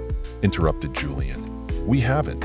We were so worried about you we were just going to see the police. But now we can all have breakfast together and tell our news. Chapter 8, All Together Again. It was wonderful to be all together again. Julian took hold of Anne's arm and squeezed it. "All right, Anne," he said, rather worried at her pale face, and nodded. She felt better at once. Now she had Julian, George, and Timmy, as well as Dick. "I'm only just terribly hungry," she said. "I'll ask for breakfast straight away," said Julian. All news later. The woman who had leaned out of the window shaking a duster the evening before came up to them. "I expect it's a bit late for you," said Julian, "but we haven't had any breakfast. What have you got?" "Porridge and cream," said the woman, "and our own cured bacon and our own eggs. Our own honey and the bread I bake myself. Will that do? And coffee with cream?" "I could hug you," said Julian, beaming at her. The others felt the same. They went into a small casa dining room and sat down to wait. Soon a smell of frying bacon and hot, strong coffee would come into the room. "What joy! Your news first," said Dick, patting Timmy. "Did you get to Spiggy House? Was Mr. Gaston there?" "No, he wasn't," said Julian. "He was out somewhere. He had a very nice wife who made us wait for him and said he wouldn't mind in the least looking at Timmy when he came back. So we waited and waited. We waited till 7:30, said George, and we felt rather awkward because we thought it might be getting near their mealtime. And then at last Mr. Gaston came. He was awfully kind, said Julian. He looked at Timmy's leg, and then he did something. I don't know what. Put it back into place, I suppose. And Timmy gave a yell and George flung herself on him, and Mr. Gaston roared with laughter at George. Well, he was very rough with Timmy's leg, said George. But he knew what he was doing, of course, and now Timmy is perfectly all right, except for that bruise on his back, and even that is getting better. He can run as well as ever. I'm glad, said Anne. I kept thinking of poor old Tim all last night. She patted him, and he licked her lavishly and wetly. What did you do then? Asked Dick. Well, Mrs. Gaston insisted on us staying to supper, said Julian. She simply wouldn't take no for an answer, and I must say that by that time we were jolly hungry. So we stayed, and we had a jolly good meal too. So did Timmy. You should have seen his tummy afterwards, as round as a barrel. Good thing it's gone down today, or I was thinking of changing his name to Tummy. They all laughed, George especially. Idiot, she said. Well, we didn't leave till about 9 o'clock. We didn't worry about you because we felt sure you would be safely at Blue Pond Farmhouse and would guess we'd had to wait about with Timmy. And when we got there and found you hadn't arrived, well, we were in a state. And then we thought you must have found somewhere else for the night, said Julian. But we thought if we heard nothing we'd go down to the police first thing this morning and report your disappearance. So down we came, without any breakfast either, said George. That shows how worried we were. Blue Pond Farmhouse was nice. They gave us a bed each in 2 tiny little rooms, and Timmy slept with me, of course. A wonderful smell came creeping into the little dining room, followed by the inn woman carrying a large tray. On it was a steaming tureen of porridge, a bowl of golden syrup, a jug of very thick cream, and a dish of bacon and eggs, all piled high on crisp brown toast. Little mushrooms were on the same dish. It's like magic, said Anne, staring, just the very things I longed for. Toast, marmalade, and butter to come, and the coffee and hot milk, said the woman, busily setting everything out. And if you want any more bacon and eggs, just ring the bell. Too good to be true, said Dick, looking at the table. For goodness sake, help yourselves quickly, girls, or I shall forget my manners and grab. It was a wonderful breakfast, extra wonderful because they were all so ravenously hungry.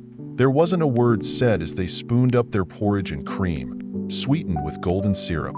Timmy had a dishful too. He loved porridge, though he didn't like the syrup. It made his whiskers sticky. I feel better, said Anne, looking at the porridge dish.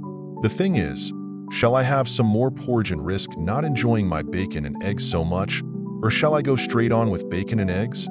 A difficult question, said Dick, and one that I am faced with too. On the whole, I think I'll go on with bacon and eggs.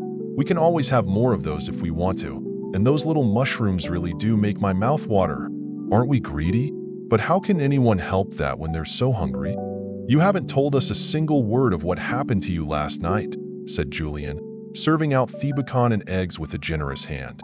Now that you've got something inside you, perhaps you feel able to tell us exactly why you ignored my instructions and didn't arrive where you were supposed to last night. You sound like our headmaster at school, said Dick. The plain fact is, we got lost. And when Wedded finally arrived somewhere, we thought it was Blue Pond Farmhouse, and we stayed the night there. I see, said Julian. But didn't the people there tell you it wasn't the right place? Just so that you could have let us know? You must have known that we would worry about you. Well, the old woman there was stone deaf, explained, and attacking her bacon and eggs vigorously. She didn't understand a word we said, and as we thought it was Blue Pond Farmhouse, we stayed there, though it was a horrible place. And we were worried because you didn't arrive. A chapter of accidents, said Julian. All's well that ends well, however. Don't sound so pompous, said Dick. Actually, we had a pretty poor time, Jew. Poor and had to sleep in a little loft, and I slept in straw in a barn. Not that I minded that, but, well, peculiar things happened in the night. At least, I think they did. I'm not really sure it wasn't all a dream. What peculiar things? Asked Julian at once. Well, I think perhaps I'll tell you when we're on our way again, said Dick. Now I think about it in full daylight, I feel that either it was all a silly dream, or, well, as I said, something very peculiar. You never told me, Dick, said Anne, in surprise. Well, to tell you the truth, I forgot about it because other things happened, said Dick. Having to get away from that man, for instance, and wondering about Julian and George, and feeling so hungry. You don't sound as if you had a good night at all, said George. It must have been awful, too, trying to find your way in the dark. It poured with rain, didn't it? Yes, said Anne. But oh, the thing that frightened me more than anything was the bells. Did you hear them, Julian? They suddenly clanged out, and they made me terribly scared. I couldn't think what they were. Whatever were they ringing out for? They were so loud. Didn't you know what they were ringing for? Said Julian. They were bells rung from the prison that nice old woman told us about. They were rung to tell everyone on the countryside that a prisoner had escaped. Lock your doors, guard your folk, and stared at Julian in silence. So that was why the bells had made such a clamor and clangor. She shivered. I'm glad I didn't know that, she said. I would have slept in the straw with Dick if I'd known there was an escaped prisoner. Have they caught him? I don't know, said Julian. We'll ask the inn woman when she comes. They asked her, and she shook her head. No, he's not caught yet, but he will be. All the roads from the moor are guarded, and everyone is on the watch. He was a robber who broke into houses and attacked anyone who tried to prevent him. A dangerous fellow. Julian, is it all right to go hiking on the moors if there's an escaped prisoner about? Said Anne. I shan't feel very comfortable. We've got Timmy, said Julian. He would be strong enough to protect us from 3 prisoners if necessary. You needn't worry. Woof, agreed Timmy at once, and thumped his tail on the floor. At last everyone had finished breakfast, even starving and couldn't manage the last bit of toast. She sighed happily. I feel myself again, she announced. I can't say I feel very much like walking, but I know it would be good for me after that enormous meal. Good or not, we're going on our way, said Julian, getting up. I'll buy some sandwiches first. The inn woman was delighted with their hearty praises. She gave them some packets of sandwiches and waved goodbye. You come again whenever you can, she said. I'll always have something nice for you. The 4 went down the street and took a lane at the bottom. It wound about for a short way and then came into a valley. A stream ran down the middle of the valley. The children could hear it gurgling from where they stood. Lovely, said Anne. Are we going along by the stream? I'd like to. Julian looked at his map. Yes, we could, he said.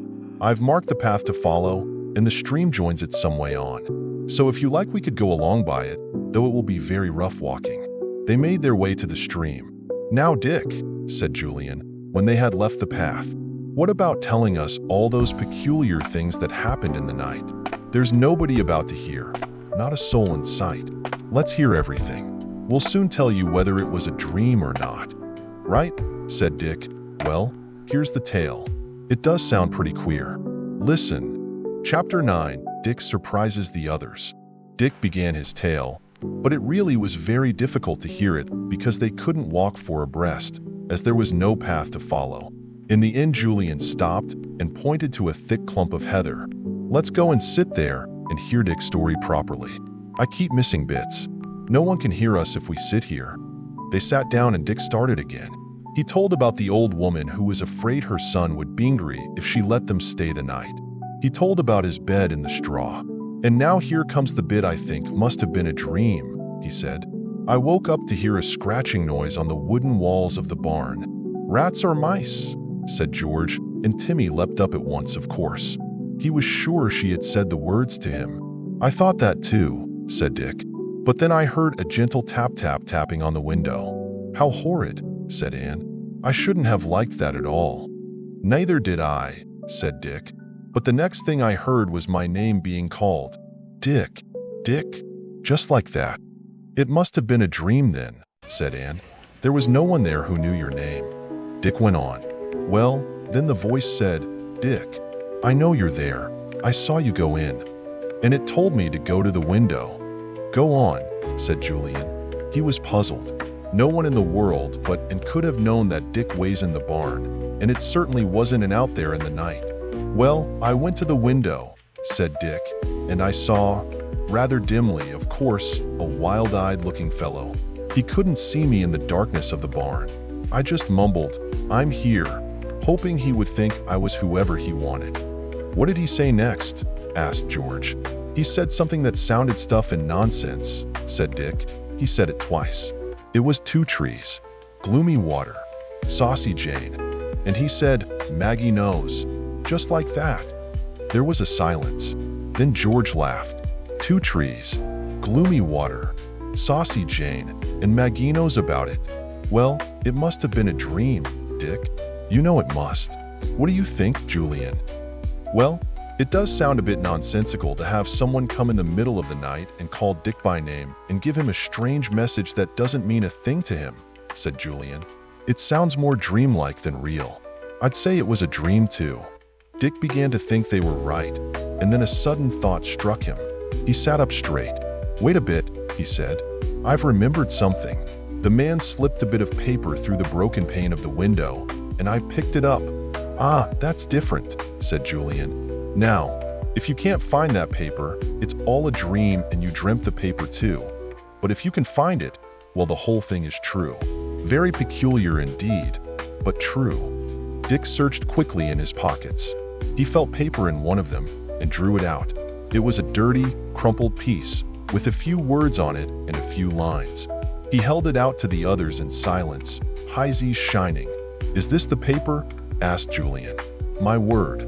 So you didn't dream it after all, then?" He took the paper. 4 heads bent over it to examine it. No, 5, because Timmy wanted to see what they were all so interested in. He thrust his hairy head between Julian's and Dick's. "I can't make any sense of this paper," said Julian. "It's a plan of some kind, I think. But what of, or where, it's impossible to know." "The fellow said that Maggie had one of these bits of paper too," said Dick, remembering. "Who in the wide world is Maggie?" said George. "And why should Maggie know?" "Any more to tell?" asked Julian, intensely interested now. "Well, the son of the deaf old woman came into the barn later on," said Dick. "And he sat and waited and muttered, and then when I woke up he wasn't there. So I thought I must have dreamt him too. He didn't see me, of course." Julian pursed up his lips and frowned. Then and spoke excitedly. "Dick, Jew, I think I know why the second man came into the barn. It was the second man that the wild-eyed man wanted to give the message to, and the bit of paper, not to Dick. He didn't want Dick, but he had seen him creep into the barn, and I suppose he thought Dick was the man he really wanted and that he was in the barn waiting for him."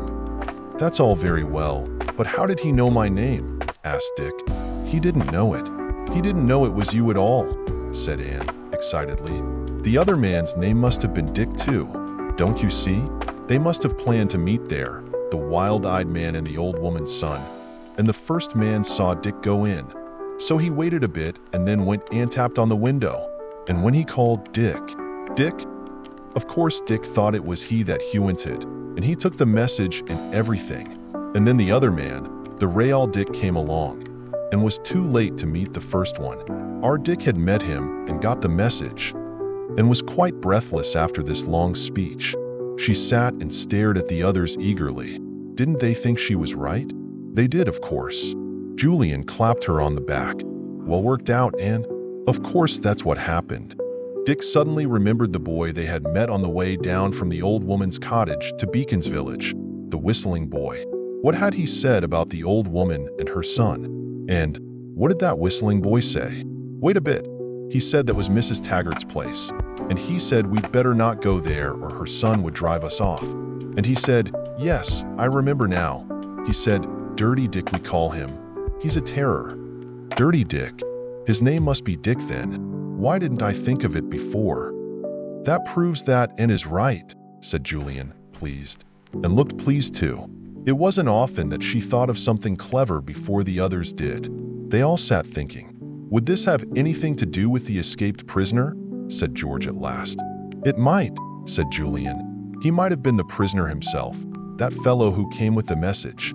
Did he say who the message was from? Yes, said Dick, trying to remember. He said it was from Naylor. I think that was the name, but it was all given in whispers, you know. A message from Naylor, said Julian. Well, perhaps Naylor is in prison, a friend of the man who escaped.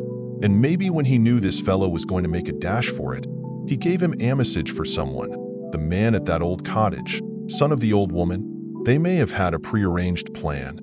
How do you mean? Asked Dick, looking puzzled. Well, the old woman's son, Dirty Dick, may have known that when the bells rang out, this fellow was making a run for it, and would come to bring him a message. He was to wait in the barn at night if the bells rang, just in case it was Naylor's friend who had escaped. Yes, I see, said Dick. I think you're right. Yes, I'm sure you are.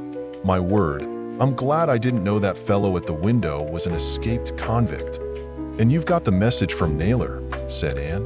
What a peculiar thing. Just because we lost our way and went to the wrong place, you get a message from a prisoner given you by one who's escaped. It's a pity we don't know what the message means, or the paper either. Had we better tell the police? Said George. I mean, it may be important. It might help them to catch that man. Yes, said Julian. I think we should tell the police. Let's have a look at our map. Where's the next village? He looked at the map for a minute. I think really we might as well go on with what I had planned, he said. I planned we should reach this village here. Rebels, look, in time for lunch, in case we hadn't got sandwiches. We'd have gone there for drinks anyway. So I vote we just carry on with our ramble and call in at Rebels police station, if there is one, and tell them our bit of news. They all got up. Timmy was glad. He didn't approve of this long sit-down so soon after breakfast. He bounded ahead in delight. His leg's quite all right, said Anne, pleased. Well, I hope it teaches him not to go down rabbit holes again. It didn't, of course. He had his head down half a dozen within the next half hour, but fortunately he could get no farther, and he was able to pull himself out quite easily. The four saw little wild ponies that day. They came trotting over a hillock together, small and brown, with long manes and tails, looking very busy indeed. The children stopped in delight. The ponies saw them, tossed their pretty heads, turned one way altogether and galloped off like the wind. Timmy wanted to go after them, but George held his collar tightly. No one must chase those dear little wild ponies. Lovely, said Anne. Lovely to meet them as suddenly as that. I hope we meet some more. The morning was as warm and sunny as the day before. Once again the four of them had to take off their blazers, and Timmy's tongue hung out, wet and dripping. The heather and wiry grass was soft underfoot. They followed the stream closely, liking its brown color and its soft gurgling voice. They bathed their hot feet in it as they ate one of their sandwiches at 11:30. This is bliss, said George, lying back on a tuft of heather with her feet lapped by the water. The stream is tickling me feet, and the sun is warming my face. Lovely. Oh, get away, Timmy. You idiot. Breathing down my neck like that, and making my face so wet. The stream at last joined the path that led to the village of Rebels. They walked along it, beginning to think of dinner. It would be fun to have it in a little inn or perhaps a farmhouse and keep their sandwiches for tea time. But first we must find the police station, said Julian. We'll get our tale told, and then we'll be ready for our meal. Chapter 10: An Angry Policeman and a Fine Lunch. There was a police station at Rebels, a small one with a house for the policeman attached. As Theon policeman had 4 villages under his control, he felt himself to be rather an important fellow. He was in his house having his dinner when the children walked up to the police station. They found nobody there and walked out again. The policeman had seen them from his window and he came out, wiping his mouth. He wasn't very pleased at having to come out in the middle of a nice meal off sausage and onions. "What do you want?" he said, suspiciously. He didn't like children of any sort.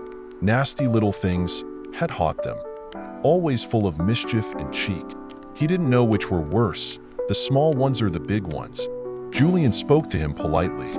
"We've come to report something rather strange, which we thought perhaps the police ought to know. It might help them to catch the prisoner who escaped last night." "Ha!" said the policeman scornfully. "You've seen him too, I suppose? You wouldn't believe how many people have seen him. According to them, he's been in every part of the moor at one and the same time. Clever fellow he must be to split himself up like that." "Well, one of us saw him last night," said Julian politely. "At least, we think it must have been him. He gave a message to my brother here." "Oh, he did he?" said the policeman, eyeing Dick in a most disbelieving manner. "So he runs about giving messages to schoolboys, does he? And what message did he give you, may I ask?" The message sounded extremely silly when Dick repeated it to the police. 2 trees, gloomy water, saucy Jane, and Maggie knows. "Really?" said the policeman, in a sarcastic voice. "Maggie knows as well, does she? Well, you tell Maggie to come along here and tell me too. I'd like to meet Maggie, especially if she's a friend of yours." "She's not," said Dick, feeling annoyed. "That was in the message. I don't know who Maggie is. How should I? We thought perhaps the police could unravel the meaning. We couldn't. The fellow gave me this bit of paper too." He handed the piece of dirty paper to the policeman, who looked at it with a crooked smile. "So he gave you this too, did he?" he said. "Now, wasn't that kind of him? And what do you suppose all this is, scribbled on the paper?" "We don't know," said Dick. "But we thought our report might help the police to catch the prisoner, that's all." "The prisoner's caught," said the policeman, with a smirk on his face. "You know so much, but you didn't know that." "Yes, he's caught, 4 hours ago, and he's safe back in prison now. And let me tell you youngsters this, I'm not taken in by any silly schoolboy spoofing, see?" "It's not spoofing," said Julian, in a very grown-up manner. "You should learn to see the difference between the truth and a joke." That didn't please the policeman at all. He turned on Julian at once, his face reddening. "Now you run away," he said. "I'm not having any cheek from you. Do you want me to take your names and addresses and report you?" "If you like," said Julian, in disgust. "Have you got a notebook there? I'll give you all our names, and I myself will make a report to the police in our district when I get back." The policeman stared at him. He couldn't help being impressed by Julian's manner, and he calmed down a little. "You go away, all of you," he said, his voice not nearly so fierce. "I shan't report you this time. Why don't you go spreading silly stories like that, or you'll get into trouble. Serious trouble, too." "I don't think so," said Julian. "Anyway, seeing that you are not going to do anything about our story, may we have back our bit of paper, please?" The policeman frowned. He made as if he would tear the paper up, but Dick snatched at it. He was too late. The aggravating policeman had torn it into 4 pieces and thrown it into the road. "Don't you have laws against scattering litter in your village?" asked Dick, severely, and carefully picked up the 4 pieces of paper. The policeman glared at Dick as he put the bits into his pocket. Then he made a peculiar snorting noise, turned on his heel, and marched back to his sausages and onions. "And I hope his dinner's gone cold," said George. "Horrid fellow. Why should he think we're telling a lot of untruths?" "It is rather a queer story of ours," said Julian. "After all, we found it a bit difficult to believe when Dick first told it. I don't blame the policeman for disbelieving it. I blame him for his manner. It's a good thing most of our police aren't the same. Nobody would ever report anything. He told us one bit of good news anyway, said Anne. That escaped prisoner is back in prison again. I'm so relieved to know that. I am too, said Dick. I didn't like the look of him at all. Well, Jew, what do we do now? Forget the whole business? Do you think there's anything in that message to follow up? And if so, can we do anything? I don't know, said Julian. We must think a bit. Let's go and see if we can scrounge a meal in some farmhouse somewhere. There seemed to be plenty around. They asked the little girl if there was a farmhouse anywhere near that would give them dinner. She nodded and pointed. See that farmhouse up on the hill there? That's my grand's place. She'll give you dinner, I expect. She used to give dinner in the summer to trippers, and I expect she would give you some too, if you ask her, though it's late in the season. Thanks, said Julian, and they all went up the lane that curved round the hillside. Dogs barked loudly as they came near, and Timmy's hackles went up at once. He growled. Friends, Timmy, friends, said George. Dinner here. Timmy, dinner. Perhaps a nice bone for you. Bone. Timmy understood. The fur down his neck lay flat again, and he stopped growling. He wagged his tail at the two dogs near the farm gate, who sniffed his doggy smell suspiciously even when he was some distance away. A man hailed them. What do you kids want? Mind those dogs. We wondered if we could get a meal here, called back Julian. A little girl down in the village said we might. I'll ask my mother, said the man, and he yelled in an enormous voice to the farmhouse nearby. Ma, for kids out here want to know if you can give them a meal. A very fat old lady appeared, with twinkling eyes and red cheeks like an apple. She took one glance at the four by the gate and nodded her head. Yes, they look decent children. Tell them to come along in. Better hold their dog's collar though. The four walked to the farmhouse, George holding Timmy firmly. The other two dogs came up. Buta's Timmy was hoping for a bone. He was determined to be friendly, and not a single growl came from him. Even when the two dogs growled suspiciously, he wagged his tail and let his tongue hang out. The other dogs soon wagged theirs, and then it was safe to let Timmy go. He bounded over to the man. There was a mad game of chase me roll me over, as George called it.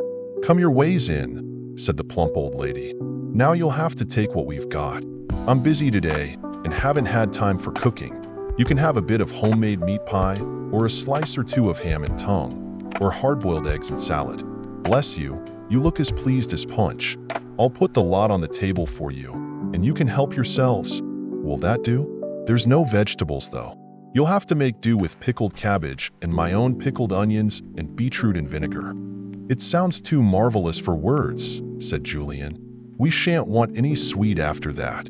There's no pudding today, said the old lady, but I'll open a bottle or two of our own raspberries, and you can have them with cream if you like. And there's the cream cheese I made yesterday too. Don't tell us any more, begged Dick. It makes me feel too hungry. Why is it that people on farms always have the most delicious food? I mean, surely people in towns can bottle raspberries and pickle onions and make cream cheese. Well, either they can't or they don't, said George. My mother does all those things, and even when she lived in a town she did. Anyway, I'm going to when I'm grown up. It must be so wonderful too for homemade things by the score when people come to a meal. It was extraordinary to think that any children could possibly eat the meal the four did. After having had such a huge breakfast, Timmy ate an enormous dinner too, and then lay down with a sigh. How wished he could live at that farmhouse. How lucky those other two dogs were. A small girl came in shyly as they ate. I'm Meg, she said. I live with my gran. What are your names? They told her. Then Julian had an idea. We're walking over your moor, he said. We've been to lots of nice places, but there's one we haven't been to yet. Do you know it? It's called Two Trees. The little girl shook her head. Gran would know, she said. Gran, where's Two Trees? The old lady looked in at the door. What's that? Two Trees? Oh, that was a lovely place once, but it's all in ruins now. It was built beside a queer dark lake in the middle of the moors. Let's see now, what was it called? Gloomy Water, said Dick. Yes, that's right. Gloomy Water, said the old lady. Are you thinking of going by there? You be careful then. There's marshland around there, just when you least expect it. Now, would you like anything more? "No, thank you," said Julian, regretfully, and paid the very modest bill. "It's the nicest lunch we've ever had. Now we must be off. Off to Two Trees and gloomy water, I hope," George whispered to Dick. "That would be really exciting." Chapter 11, Julian's idea. Once outside the farmhouse, Julian looked round at the others. "We'll find out how far Two Trees ice and see if we've got time to pay it a visit," he said. "If we have, we'll go along there and snoop round. If we haven't, we'll go tomorrow." "How can we find out how far it is?" said Dick eagerly. "Will it be on your map?" "It may be marked there if the lake is big enough," said Julian. They walked down the hill and took a path that led once more over the moors. As soon as they were out of sight and hearing of anyone, Julian stopped and took out his big map. He unfolded it, and the four of them crouched over it as Hess spread it out on the heather. "That nice old lady said it was in the middle of the moors," said Julian. "Also, we know there's a lake, or at any rate a big pool of some kind." His finger traced its way here and there on the map. Then George gave a cry and dabbed her finger down. "There, look. It's not really in the middle. See, gloomy water. That must be it. Is Two Trees marked as well?" "No," said Julian, "but perhaps it wouldn't be if it's in ruins. Ruins aren't marked on maps unless they are important in some way. This can't be important. Well, that's certainly gloomy water marked there. What do you say? Shall we have a shot at going there this afternoon? I wonder exactly how fair it is." "We could ask at the post office," said George. "Probably once upon a time the postman had to take letters there. They might know. They could tell us the way to go." They went back to the village and found the post office. It was part of the village store. The old man who kept it looked over the top of his glasses at the children. "Gloomy water. Now what be you wanting that for? A real miserable place it is, for all it was so fine years ago." "What happened to it?" asked Dick. "It was burnt," said the old man. "The owner was away, and only a couple of servants were there. It flared up one night, no one knows how or why, and was burnt almost to a shell. Couldn't get a fire engine out there, you see. There was only a cart track to the place." "And wasn't it ever built up again?" asked Julian. The old man shook his head. "No, it wasn't worth it. The owner just let it fall to rack and ruin. The jackdaws and the owls nest there now, and the wild animals snuggle in the ruins. It's a queer place. I once went out to see it, hearing tales of lights being seen there. But there was nothing to see but the shell of the place and the dark blue water." "Ah, gloomy water's a good name for that lake. Could you tell us the way? And how long would it take us to get there?" asked Julian. "What for do you want to go and gaze at a poor old ruin?" said the old man. "Or do you want to behind the lake?" "Well, don't you do so. It's freezing cold." "We just thought we'd go and see gloomy water," said Julian. "Such a strange name. Which is the way, did you say?" "I didn't say," said the old fellow, "but I will if so be you're set on it. Where's your map? Is that one in your hand?" Julian spread it out. The old fellow took a pin from his waistcoat pocket and began to trace a path over the moor. He put crosses here and there. "See them crosses? They mark marshland. Don't go treading there, or you'll be up to your knees in muddy water. You follow these paths I've inked in for you, and you'll be all right. Keep your eyes open for deer. There's plenty about those parts, and pretty things they are too." "Thank you very much," said Julian, folding up the map. "How long would it take us to get there from here?" "Matter of 2 hours or more," said the old man. "Don't you try to go this afternoon. You'll find yourselves in darkness coming back, and with them dangerous marshy bits you're in danger all the time." "Right," said Julian. "Thanks very much. We're thinking of doing a bit of camping, as the weather is so beautiful. I suppose you couldn't hire us a ground sheet or two and a few rugs?" The other three stared at him in astonishment. Camping out? Where? Why? What was Julian thinking of all of a sudden? Julian winked at them. The old man was ferreting about in a cupboard. He pulled out 2 large rubber ground sheets and 4 old rugs. "Thought I had them somewhere," he said. "Well, better you camping out in October than me. Be careful you don't catch your deaths of cold." "Oh, thanks, just what we want," said Julian, pleased. "Roll them up, you others. I'll settle up for them." Dick and George folded up the ground sheets and the rugs in astonishment. "Surely Surely Julian wasn't thinking of camping out by gloomy water? He must think the message that Dick had been given was very important.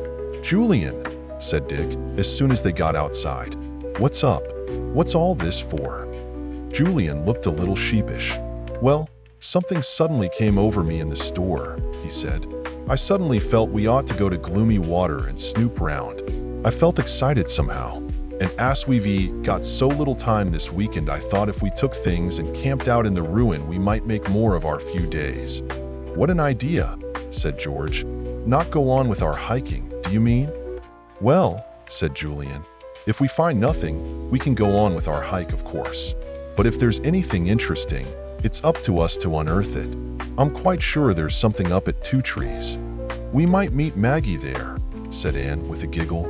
"We might," said Julian. "I feel quite free to go and investigate on our own, seeing that we've made our report to the police, and it's been turned down with scorn. Somebody ought to follow up that message, besides Maggie." "Dear Maggie," said Dick. "I wonder who in the wide world she is." "Somebody worth watching if she's the friend of convicts," said Julian, more soberly. "Look, this is what I thought we'd do. Buy some extra food and go along to gloomy water this afternoon, arriving there before dark. We'll find a good place to shelter in. There must be some good spot in the old ruin, and get heather or bracken for beds.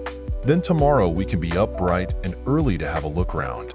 "It sounds smashing," said Dick, pleased. "Sort of thing we like. What do you say, Tim?" "Woof," said Tim, solemnly, bumping his tail to and fro across Dick's legs. "And if we find there's absolutely nothing of interest, well, we can come back here with the things we've borrowed and go on with our hike," said Julian. "But we'll have to sleep the night there because it will be dark by the time we've had a look round." They bought some loaves of bread, some butter and potted meat, and a big fruitcake. Also some more chocolate and some biscuits. Julian bought a bottle of orangeade as well. "There's sure to be a well," he said, "or a spring of some sort. We can dilute the orangeade and drink it when we're thirsty. Now I think we're ready. Come on." They couldn't go as fast as usual because they were carrying so many things. Timmy was the only one that ran as fast as ever.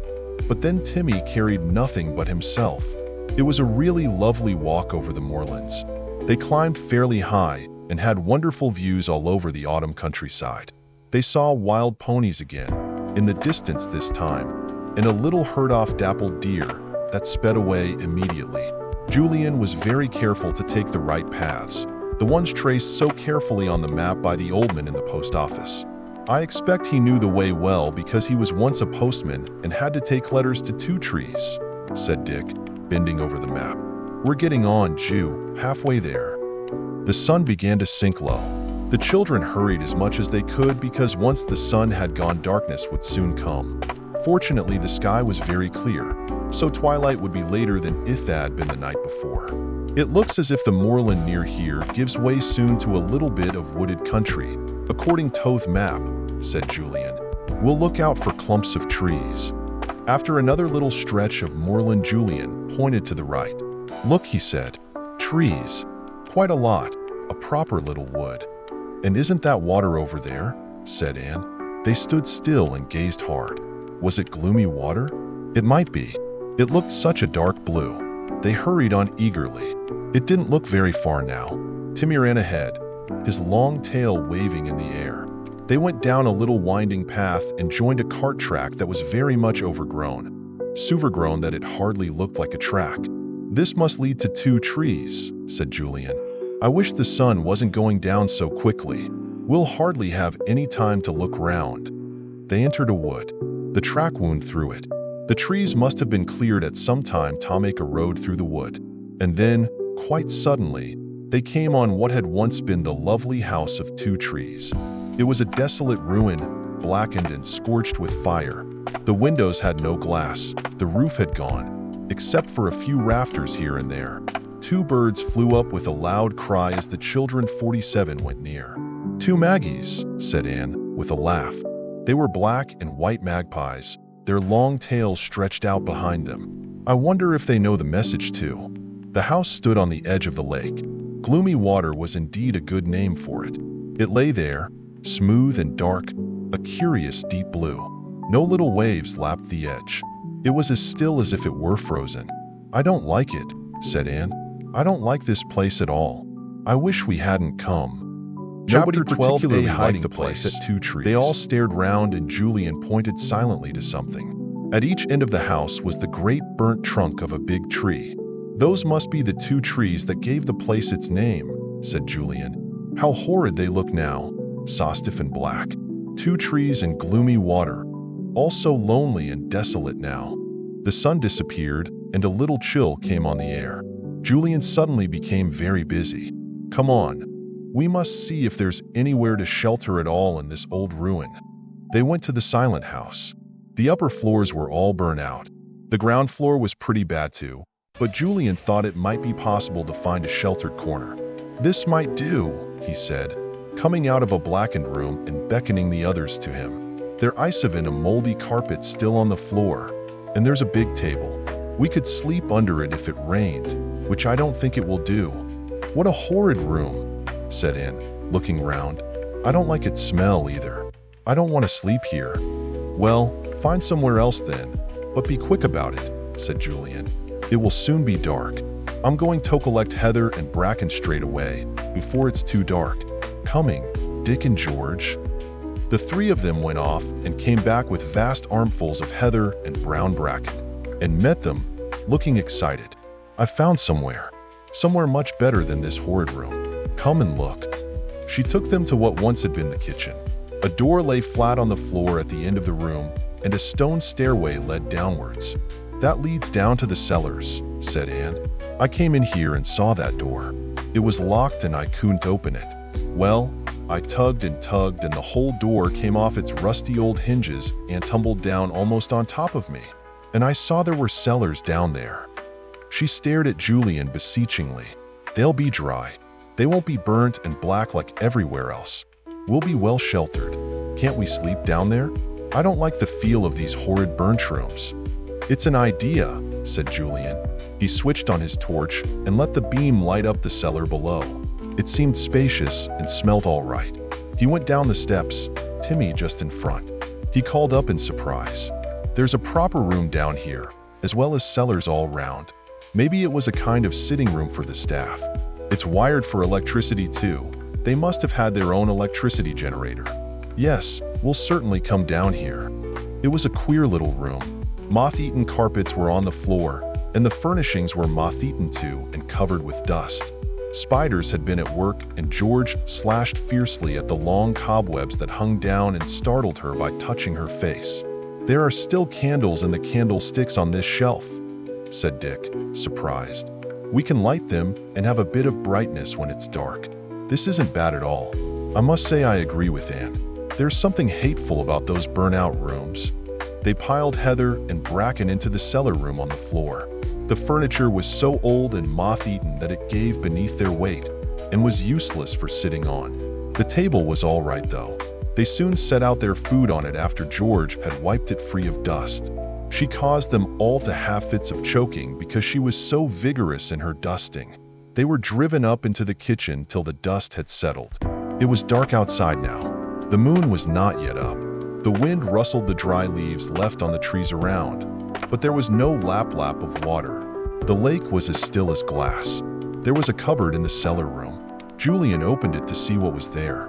"More candles, good," he said, bringing out a bundle. "And plates and cups. Did anyone see a well outside? If so, we could dilute some orangeade and have a drink with our supper." No one had noticed a well, but Anne suddenly remembered something queer she had seen in a corner of the kitchen, near the sink. "I believe I saw a pump up there," she said. "Go and see, Jew. If so, it might still work." He went up the cellar steps with a candle. Yes, and was right. That was an old pump over there in the corner. It probably pumped water into a tank and came out of the kitchen taps. He turned on a big tap which was over the large sink. Then he took the handle of the pump and worked it vigorously up and down. Splash, splash. Water came flooding through the big tap and splashed into the sink. That was good. Julian pumped and pumped, feeling that he had better get rid of any water running into the tank for the first time for years. The tank might be dirty or rusty. He must wash it round with a good deal off pumped water first.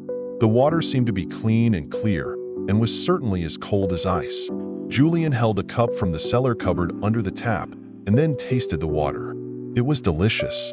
"Good for you, Anne," he called, going down the cellar steps with a cup full of water. "Dick, you find some more cups, or a jug or something in that cupboard, and we'll wash them out and fill them with water for our orangeade." The cellar room looked very cheerful as Julian came down the steps. George and Anne had lighted 6 more candles and stuck them about here and there. The light they gave was very pleasant, and they also warmed the room a little. "Well, I suppose as usual, everyone wants a meal," said Julian. "Good thing we bought that bread and potted meat and stuff. I can't say I'm as hungry as I was at breakfast, but I'm getting that way."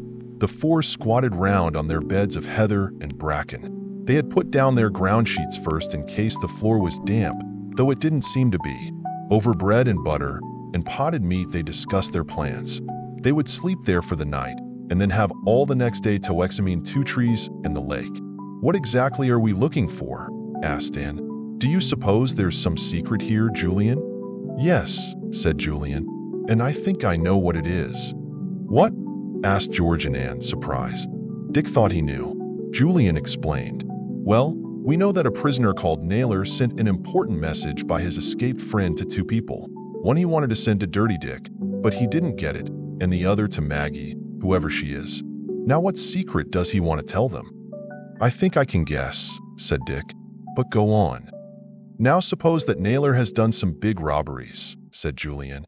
"I don't know what. Jewelry robberies probably, because they are the commonest with big criminals. All right, he does a big robbery. He hides the stuff till he hopes the hue and cry will be over. But he's caught and put into prison for a number of years. But he doesn't tell where the stuff is hidden. He daren't even write a letter to tell his friends outside the prison where it is. All his letters are read before they leave the prison. So what is he to do?" "Wait till someone escapes and then give him a message," said Dick. "And that's just what happened, isn't it, Julian? That round-headed man I saw was the escaped prisoner, and he was sent to tell Dirty Dick and Maggie where the stolen goods were hidden, so that they could get them before anyone else did." "Yes, I'm sure that's it," said Julian.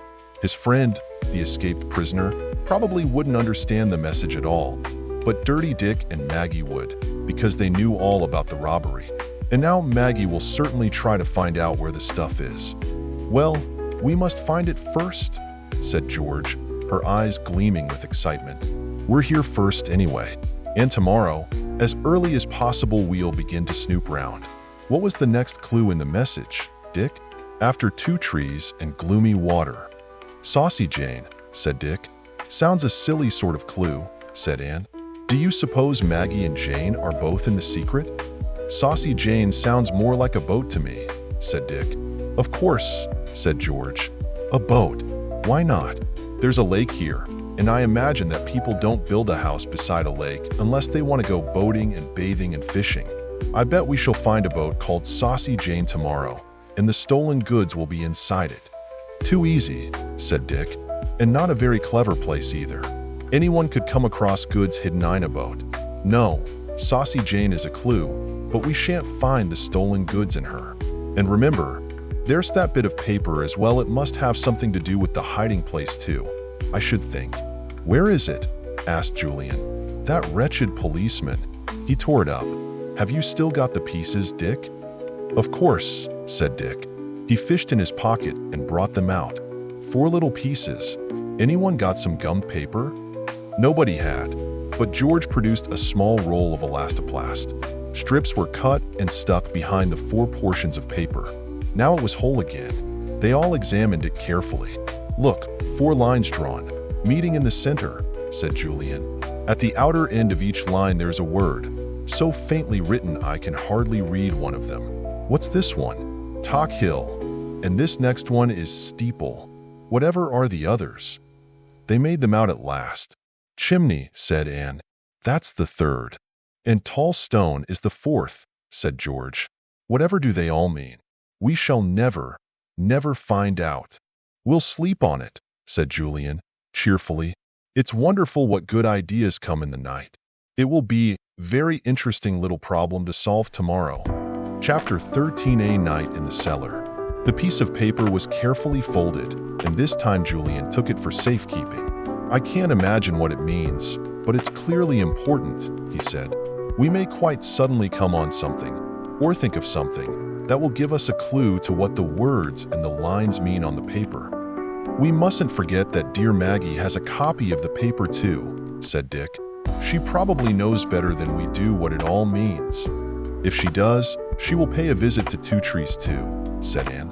"We ought to keep a lookout for her. Should we have to hide if we saw her?" Julian considered this. "No," he said, "I certainly don't think we should hide. Maggie can't possibly guess that we have had the message from Naylor, and the paper too. We had better just say we are on a hike and found this place and thought we would shelter here. All perfectly true. And we can keep an eye on her and see what she does if she comes," said Dick with a grin. "Won't she be annoyed?" "She wouldn't come alone," said Julian, thoughtfully. "I should think it quite likely that she would come with Dirty Dick. He didn't get the message, but she did. And probably part of her message was the statement that Dirty Dick would know everything too. So she would get in touch with him." "Yes, and be surprised that he hadn't got the message or the paper," said George. "Still, they'd think that the escaped fellow hadn't been able to get to Dirty Dick." "All very complicated," said Anne, yawning. "I can't follow any more arguments and explanations. I'm half asleep.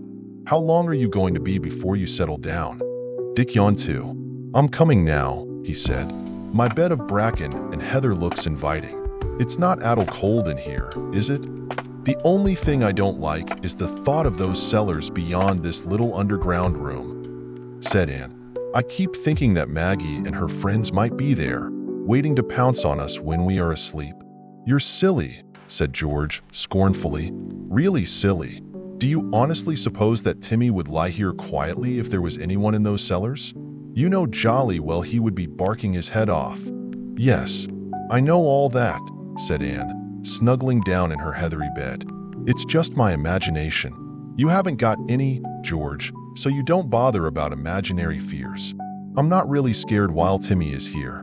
But I do think it's funny the way we always plunge into something peculiar when we read together." "Adventures always do come to some people," said Dick.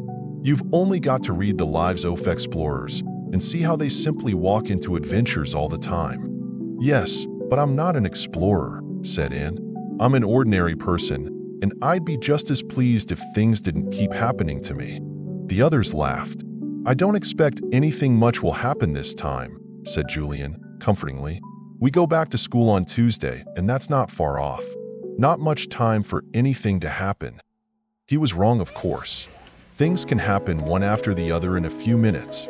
Still, and cuddled down feeling happier. This was better than last night when she was all alone in that horrid little loft. Now she had all the others with her, Timmy too. And George had one big bed between them. They drew their 2 rugs over themselves and put their blazers on top too. Nobody had undressed because Julian had said that they might be too cold in just their night things. Timmy as usual put himself on George's feet. She moved them because he was heavy. He wormed his way up the bed and found a very comfortable place between the knees of the 2 girls. He gave a heavy sigh. "That means he's planning to go to sleep," said George. "Are you quite comfortable, Anne?" "Yes," said Anne, sleepily. "I like Timmy there. I feel safe." Julian was blowing out the candles. He left just one burning. Then he got into his bed of bracken and heather beside Dick. He felt tired too. The 4 slept like logs. Nobody moved except Timmy, who got up once or twice in the night and sniffed round inquiringly. He had heard a noise in the cellars. He stood at the closed door that led to the cellars and listened, his head on one side. He sniffed at the crack. Then he went back to bed, satisfied. It was only a toad. Timmy knew the smell of toads. If toads liked to crawl about in the night, they were welcome too. The second time he awoke, he thought he heard something up in the kitchen above. He padded up the steps, his paws making a click-click-click as he went. He stood in the kitchen silently, his eyes gleaming like green lamps as the moon shone on him. An animal with a long bushy tail began to slink away outside the house. It was a fine fox. It had smelt unusual smells near the old ruin, the scent of people and of a dog, and it had come to find out what was happening. It had slunk into the kitchen, and then smelt the strong scent of Timmy in the room below. As quietly as a cat, it had slunk out again. But Timmy had awakened. Now the dog stood watching and waiting. But the fox had gone. Timmy sniffed its scent and pedded to the door. He debated whether to bark and go after the fox. The scent grew very faint, and Timmy decided not to make a fuss. He padded back to the steps that led down to the cellar room and curled up on George's feet again. He was very heavy, but George was too tired to wake up and push him off. Timmy lay with one ear cocked for a while, and then went to sleep again, with his ear still cocked. He was a good sentinel. It was dark in the cellar when the one candle went out. There was no daylight or sunshine to wake the children down in that dim little room, and they slept late. Julian woke up first. He found his bed suddenly very hard, and he turned over to find a comfortable place. The heather and bracken had been flattened with his weight, and the floor below was very hard indeed. The movement woke him up, and he lay blinking in the darkness. Where was he? He remembered at once and sat up. Dick woke too and yawned. "Dick, it's 8:30, said Julian, looking at the luminous hands of his wristwatch. "We've slept for hours and hours." They rolled out of their heathery bed. Timmy leapt off George's feet and came over to them, his tail wagging gladly. He had been half awake for a long time and was very glad to see Julian and Dick awake too, because he was thirsty. The girls awoke, and soon there was a great deal of noise and activity going on, and then George washed at the big stone sink, the cold water making them squeal. Timmy lapped up a big bowlful of water gladly. The boys debated whether or not to have a splash in the lake. They felt very dirty. Dick shivered at the thought. "Still, I think we ought to," he said. "Come on, Jew." The two boys went down to the lakeside and leapt in. It was icy cold.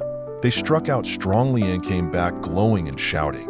By the time they were back, the girls had got breakfast in the cellar room. It was darker than the kitchen, but all of them disliked the look of the burnt, scorched rooms above. The bread and butter, potted meat, cake, and chocolate went down well.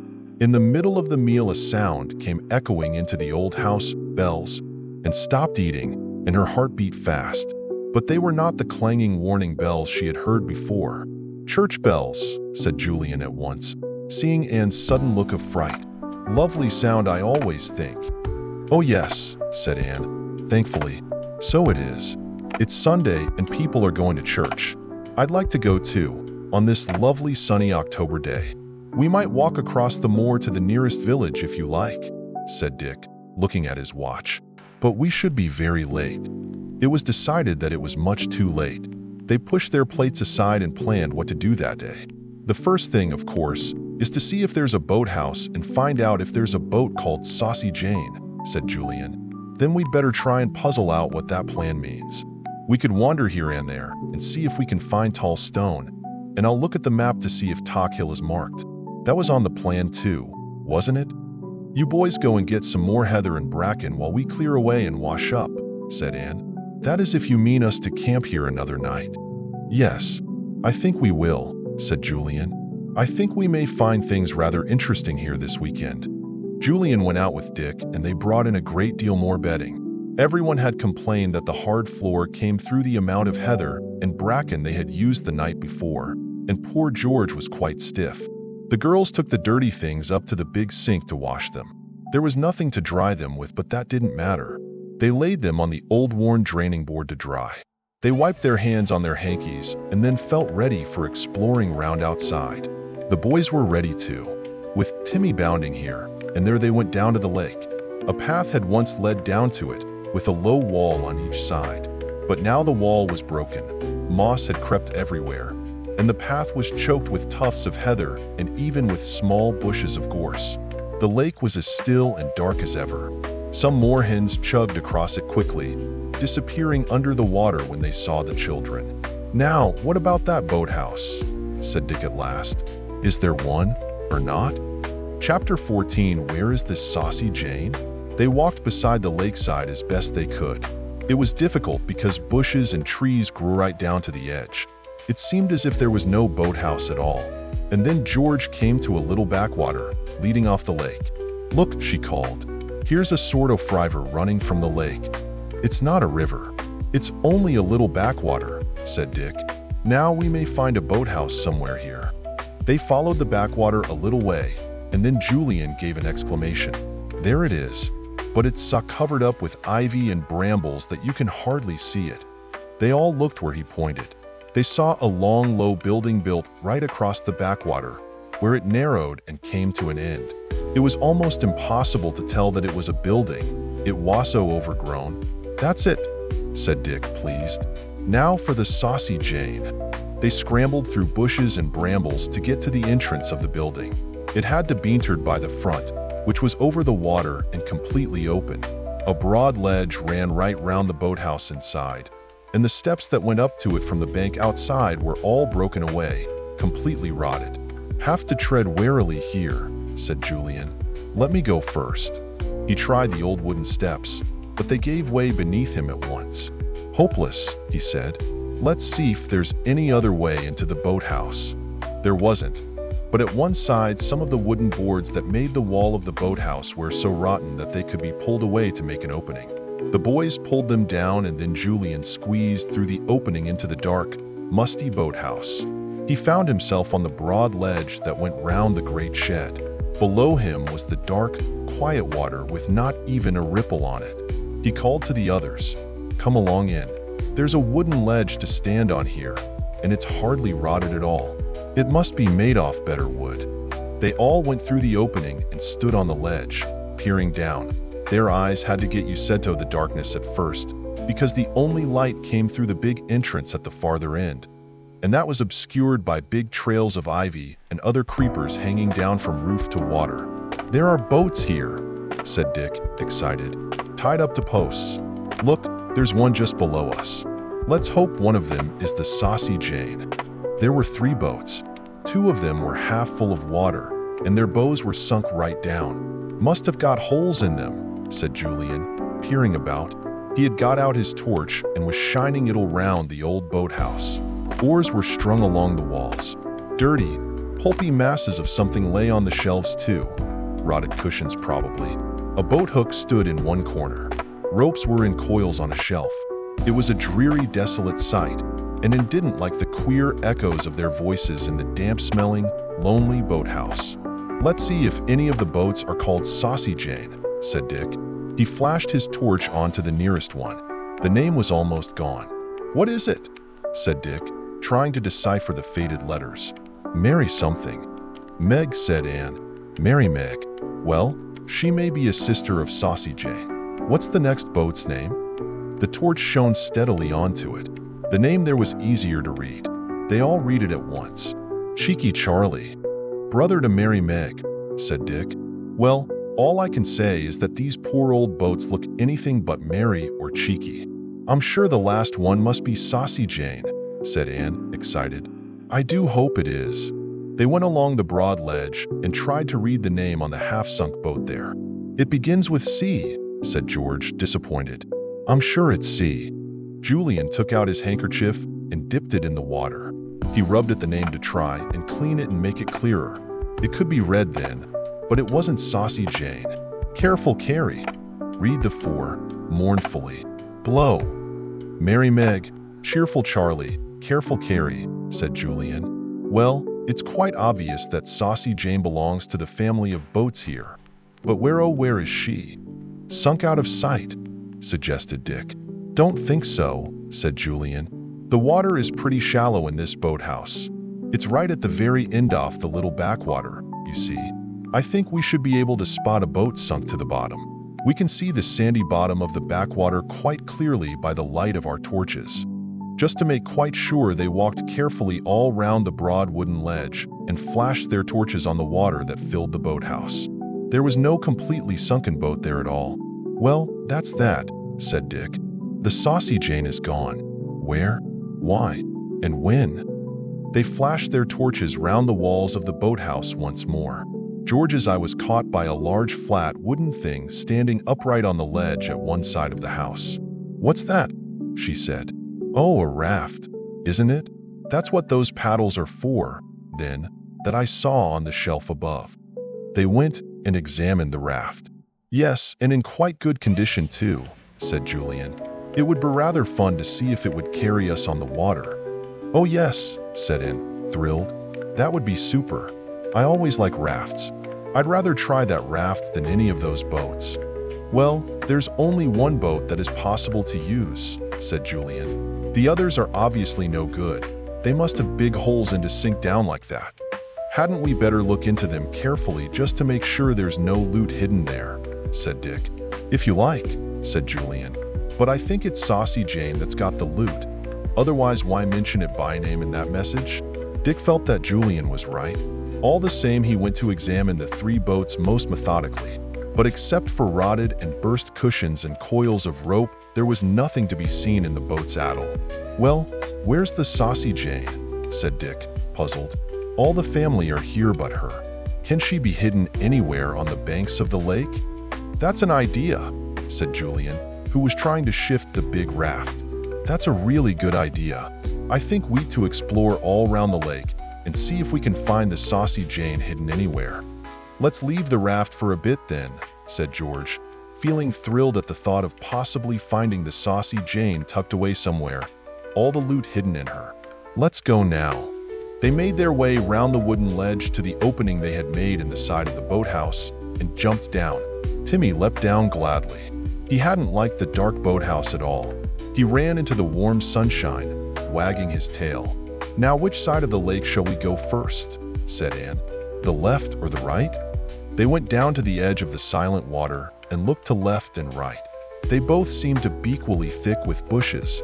"It's going to be difficult to keep close to the edge of the water," said Julian. "Anyway, we'll try. The left side looks a bit easier. Come on." It was fairly easy at first to keep close to the water and examine any tiny creek or look under overhanging bushes. But after about a quarter of a mile, the undergrowth became so very thick and grew so close to the water's edge that it was quite impossible to force their way through it without completely ruining their clothes.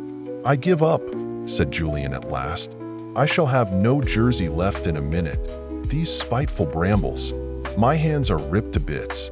"Yes, they are spiteful," said Anne. "I felt that too." Timmy was the only one really enjoying himself.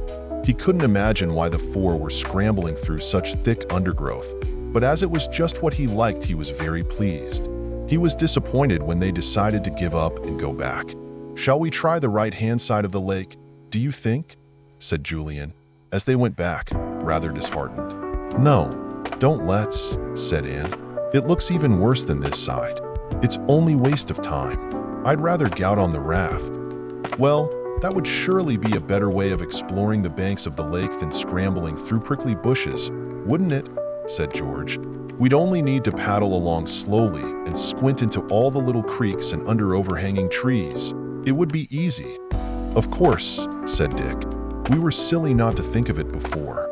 It would be a lovely way of spending the afternoon, anyway." They came through the trees and saw the ruined house in the distance. Timmy suddenly stopped. He gave a low growl, and all the others stopped too. "What's up, Timmy?" said George in a low voice. "What is it?" Timmy growled again. The others cautiously retreated behind bushes and looked intently towards the house. They could see nothing out of the way. Nobody seemed to be about. Then what was Timmy growling at? And then a woman came in sight, and with her was a man. They were talking earnestly together. "Maggie, I bet it's Maggie," said Julian. "And the other is Dirty Dick," said Dick. "I recognize him. Yes, it's Dirty Dick." Chapter 15, Maggie and Dirty Dick. They watched the couple in the distance and thought quickly. Julian had been expecting them, so Hugh was not surprised. Dick was looking at Dirty Dick, recognizing the broad, short man, with his hunched up shoulders and shock of hair. He didn't like the look of him any more than when he had seen him up at the old cottage. And George didn't like the look of the woman either. She was wearing trousers and had a jacket draped round her shoulders.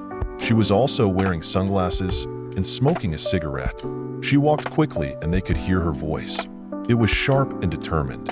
"So that's Maggie," thought Julian. "Well, I don't like her. She looks as hard as nails, a good companion for Naylor." He moved cautiously towards the other three. George had her hand on Timmy's collar, afraid that he might show himself. "Listen," said Julian. "You're none of you to turn a hair. We'll just walk out into the open, talking cheerfully together, and let them see us. If they ask us what we're doing, you all know what to say. Chatter nonsense as much as you like. Put them off and make them think we're a bunch of harmless kids. If there are any leading questions asked us, leave me to answer them. Ready?" They nodded. Then Julian swung out from the bushes and walked into the open, calling to Dick. "Here we are again. There's the old house. My word, it looks worse than ever this morning." George and Timmy came bounding out together, and Anne followed, her heart beating fast. She wasn't as good as the others at this sort of thing. The man and the woman stopped abruptly when they saw the children. They said a few words to one another very rapidly. The man scowled. The children went towards them, chattering all the time as Julian had ordered. The woman called sharply to them. "Who are you? What are you doing here?" "Just hiking," said Julian, stopping. "It's our half-term." "What do you want to come here for then?" asked the woman. "This is private property." "Oh no," said Julian. "It's only a burnout ruin. Anyone can come. We want to explore this queer lake. It looks exciting." The man and the woman looked at one another. It was clear that the idea of the children exploring the lake was surprising and annoying to them. The woman spoke again. "You can't explore this lake. It's dangerous. People are forbidden to bathe in it or use a boat." "We weren't told that," said Julian, looking astonished. "We were told how to get here, and no one said the lake was forbidden." "You've been told wrongly. We want to watch the moorhens, you see," put in Anne, suddenly seeing a moorhen on the water. "We're fond of nature." "And we've been told there are deer near here," said George. "And wild ponies," said Dick. "We saw some yesterday. They were really lovely. Have you seen any?" This sudden burst of chatter seemed to annoy the man and the woman more than Julian's answers. The man spoke roughly. "Stop this nonsense. People aren't allowed here. Clear out before we make you." "Why are you here, then, if people aren't allowed?" asked Julian, and a hard tone came into his voice. "Don't talk to us like that. You clear off, I say," cried the man, suddenly shouting loudly as he lost his temper. He took 2 or 3 steps towards them, looking very threatening indeed. George loosed her hold on Timmy's collar. Timmy also took 2 or 3 steps forward. His hackles went up, and he emitted a most fearsome growl. The man stopped suddenly, and then retreated. "Take hold of that dog's collar," he ordered. "He looks savage." "Then he looks what he is," said George. "I'm not taking hold of his collar while you're about. Don't think it." Timmy took 2 or 3 more steps forward, growling loudly, walking stiffly and menacingly. The woman called out at once. "It's all right, children. My friend here just lost his temper for a moment. Call your dog back." "Not while you are about," said George. "How long are you staying?" "What's that to do with you?" growled the man. But he didn't say any more because Timmy at once growled back. "Let's come and have something to eat," said Julian, loudly, to the others. "After all, we have as much right to be here as these people have. We don't need to take any notice of them, and we shan't be in their way." The 4 children marched forward. Timmy was still loose. He barked savagely once or twice as he came close to the unpleasant couple, and they shrank back at once. Timmy was such a big dog and he looked so very powerful. They eyed the children angrily as they went by, and watched them go into the ruined house. "On guard, Timmy," said George, as soon as they were in, pointing to the ruined doorway. Timmy understood at once, and stood in the doorway, a menacing figure with hackles up and snarling mouth. The children went down to the cellar room. They looked round to see if anyone had been there while they were away, but nothing seemed to have been moved. "They probably haven't even noticed the cellars," said Julian. "I hope there's plenty of bread left. I'm hungry. I wish to goodness we were going to have a dinner like the one we had yesterday. I say, what an unpleasant pair Maggie and Dick are." "Yes, very," said Dick. "I can't bear Maggie. Horrid common voice and hard face. Ugh. I think Dirty Dick is worse," said Anne. "He looks like a gorilla or something with his broad hunched-up body. And why doesn't he cut his hair?" "Fancies himself like that, I expect," said George, cutting a loaf of bread. "His surname ought to be Gollywog, or Tarzan. I'm jolly glad we've got Timmy." "So am I," said Anne. "Good old Timmy. He hated them, didn't he?" I bet they won't come near the doorway with Timmy there. I wonder where they are, said Dick, picking up a great hunk of bread and butter and potted meat. I'm going to look. He came back in half a minute. They've gone to the boathouse, I think, he said. I just caught a sight off one of them moving in that direction. Looking for Saucy Jane, I expect. Let's sit down and eat and talk over what we'll do next, said Julian. And what we think they will do next. That's quite important. They may be able to read the clues on that paper better than we can. If we watch what they do, it may give us a guide as to what we must do. That's true, said Dick. I imagine that the plan Naylor sent must mean something to Dirty Dick and Maggie, just as the message did. He chewed at his bread, thinking hard, trying once more to fathom the meaning of that mysterious piece of paper. I think on the whole we will follow out our original plan for this afternoon, said Julian, after a little silence. We'll get out that raft and go on the lake with it. It's a harmless-looking thing to do. We can examine the banks as we go, and if Maggie and Dick are out in a boat too, we can keep an eye on them as well. Yes, good idea, said George. It's a heavenly afternoon anyway. I'd love to paddle about on the lake with that raft. I hope it's good and sound. Sure to be, said Dick. The wood it's made of is meant to last. Pass the cake, George, and don't save Timmy any.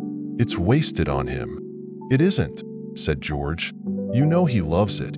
Yes, but I still say it's wasted on him, said Dick. Good thing we got such an enormous cake.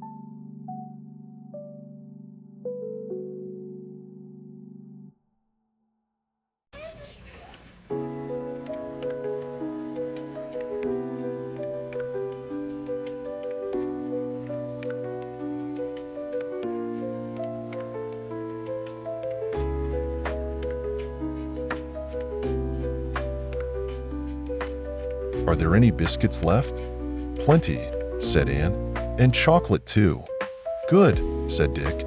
I only hope our food will last us out. It won't if George has her usual colossal appetite. What about yours?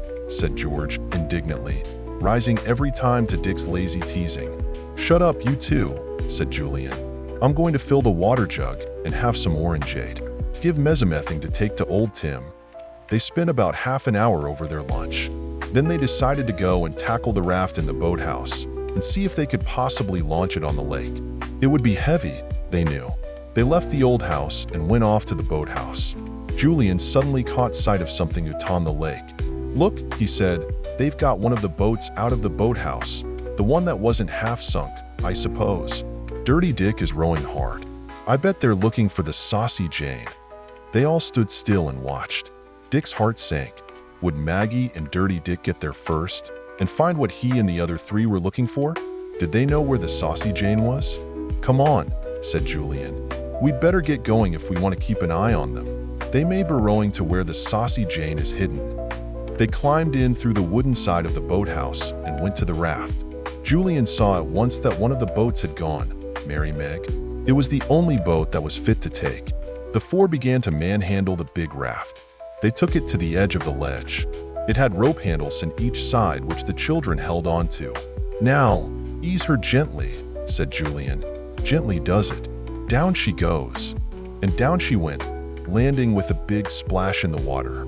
She bobbed there gently, a strong sound draft, eager to go out on the lake.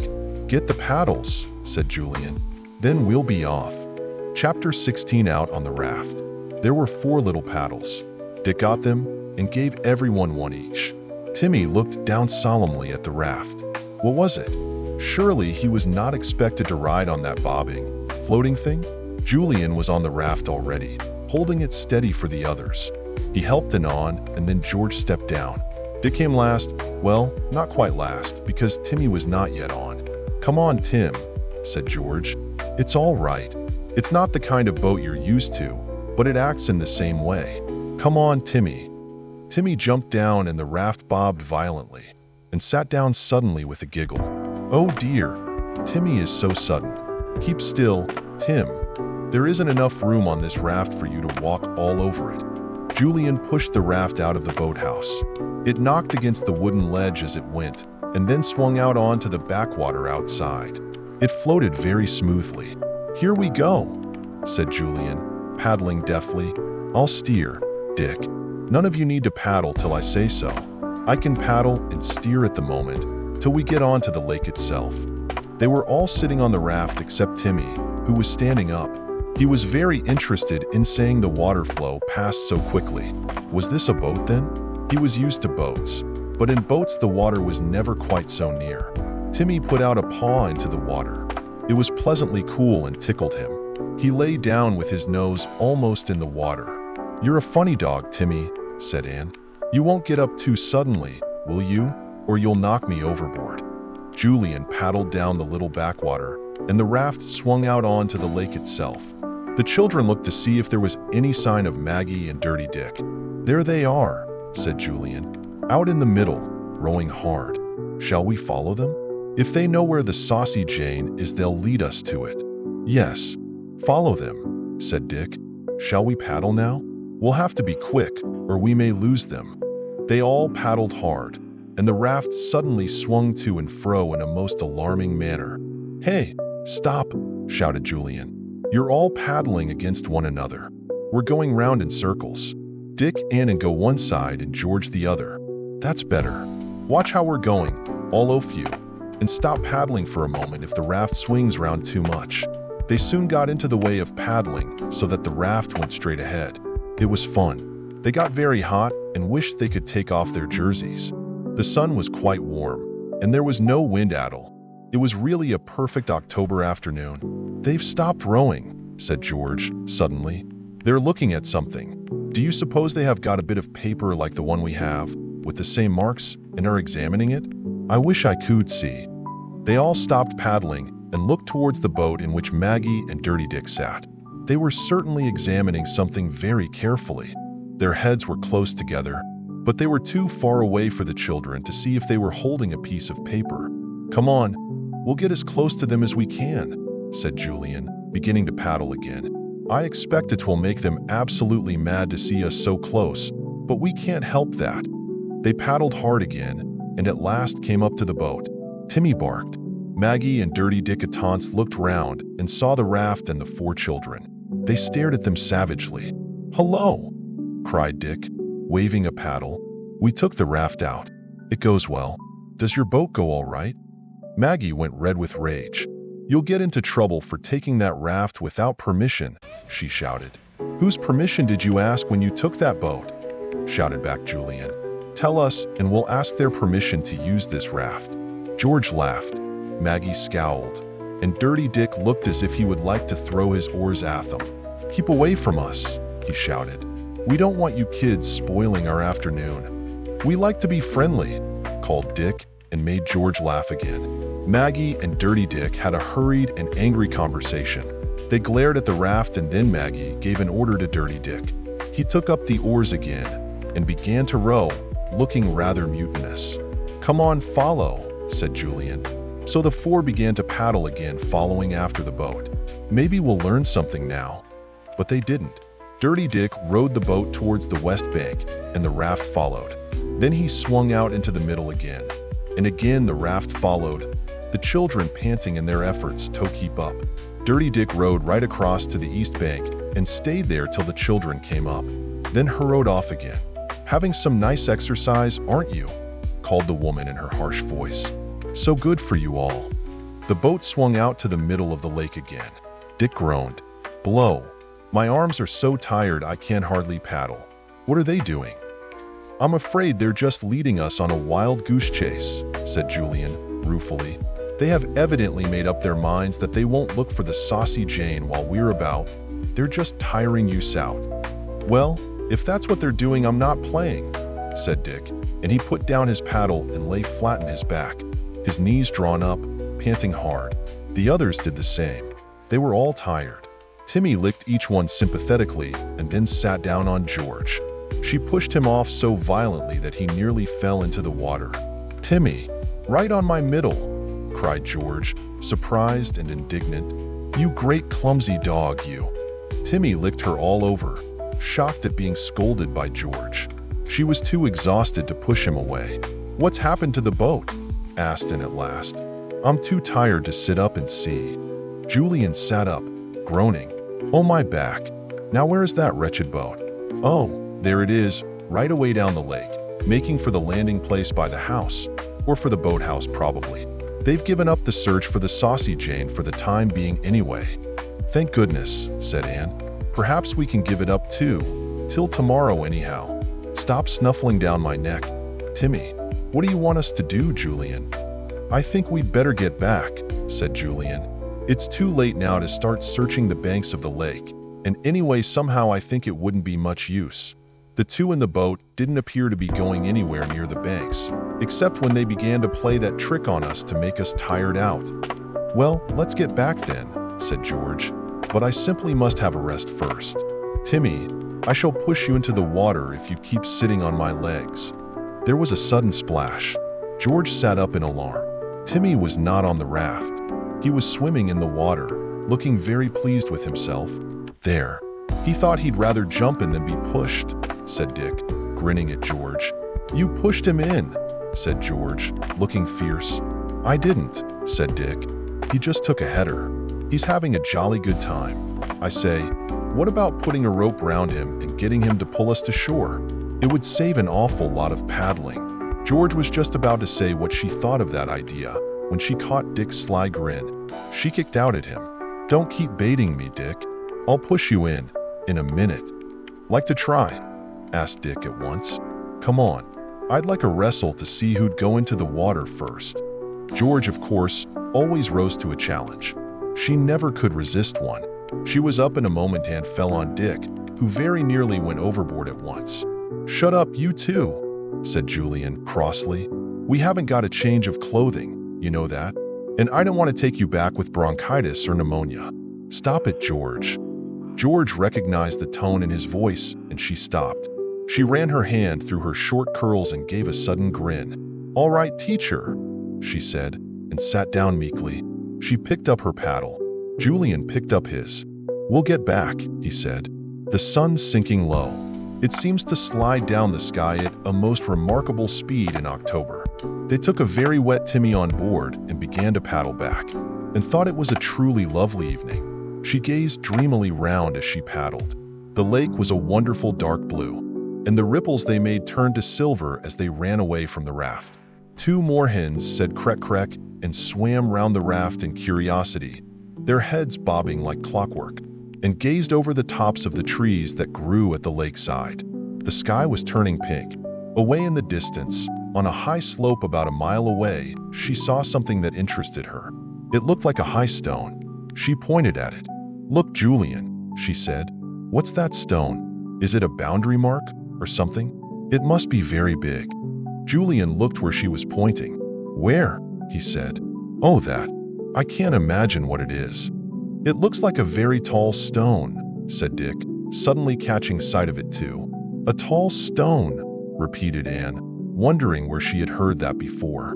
A tall, oh, of course. It was printed on that plan, wasn't it, on the piece of paper Dick was given? Tall stone, don't you remember? Yes.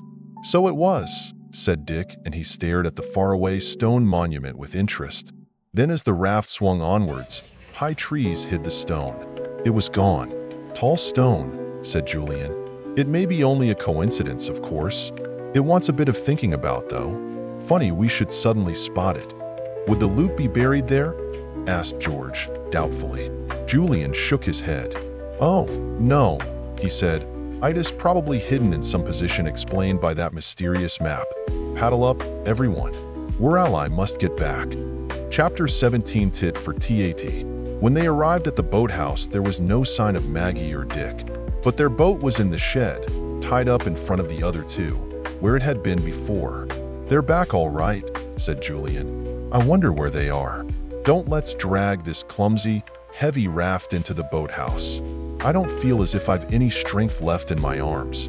Let's drag it under a bush and tie it there. They thought this a good idea. They pulled the raft up to some thick bushes and tied it firmly to a root that was sticking out of the ground. Then they made their way to the ruined house, keeping a sharp lookout for Maggie and Dick. There was still no sign of them. They went in, Timmy first. He didn't growl, so they knew it was safe. He led the way to the cellar steps. Then he growled. What's up? Said Julian. Are they down there, Tim? Timmy ran straight down the steps into the cellar room. He growled again, but it was not the fierce growl he always gave when he wanted to warn that enemies or strangers were near. It was an angry, annoyed growl as if something was wrong.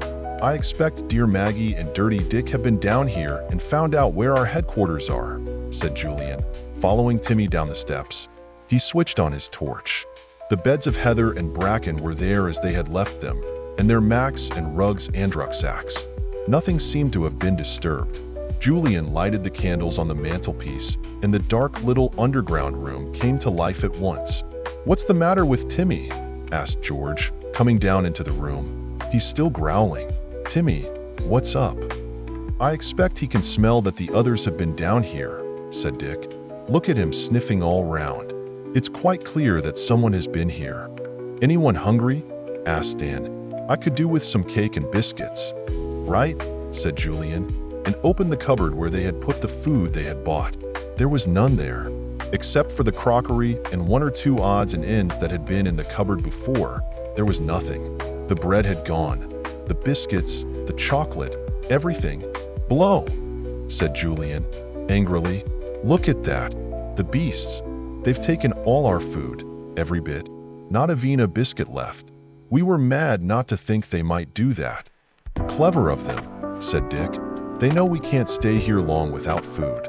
It's a good way off casing us out. It's too late to go and get any tonight anyway, and if we go tomorrow for some, they'll do what they have come to do in their own good time, when we're not here."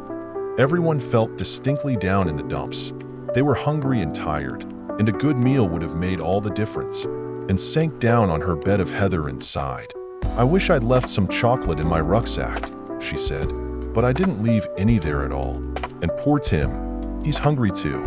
Look at him sniffing in the cupboard and looking round at George. Tim, there's nothing for you. The cupboard is bare." "Where are those two wretches gone?" suddenly said Julian, fiercely. "I'll tick them off. I'll tell them what I think of people who come and rifle cupboards and take away all the food." "Woof," said Timmy, in full agreement. Julian went angrily up the stairs. He wondered again where Maggie and Dirty Dick were. He went to the empty doorway and looked out. Then he saw where they were. Two small tents had been put up under some thickly growing trees. So that's where the two were going to sleep. He debated whether or not to go and tell them what he thought of people who stole food. He decided that he would. But when he got over to the tents with Timmy, there was no one there. Rugs were laid inside, and there was a Primus stove and a kettle and other odds and ends. At the back of one tent was a pile of something, covered by a cloth.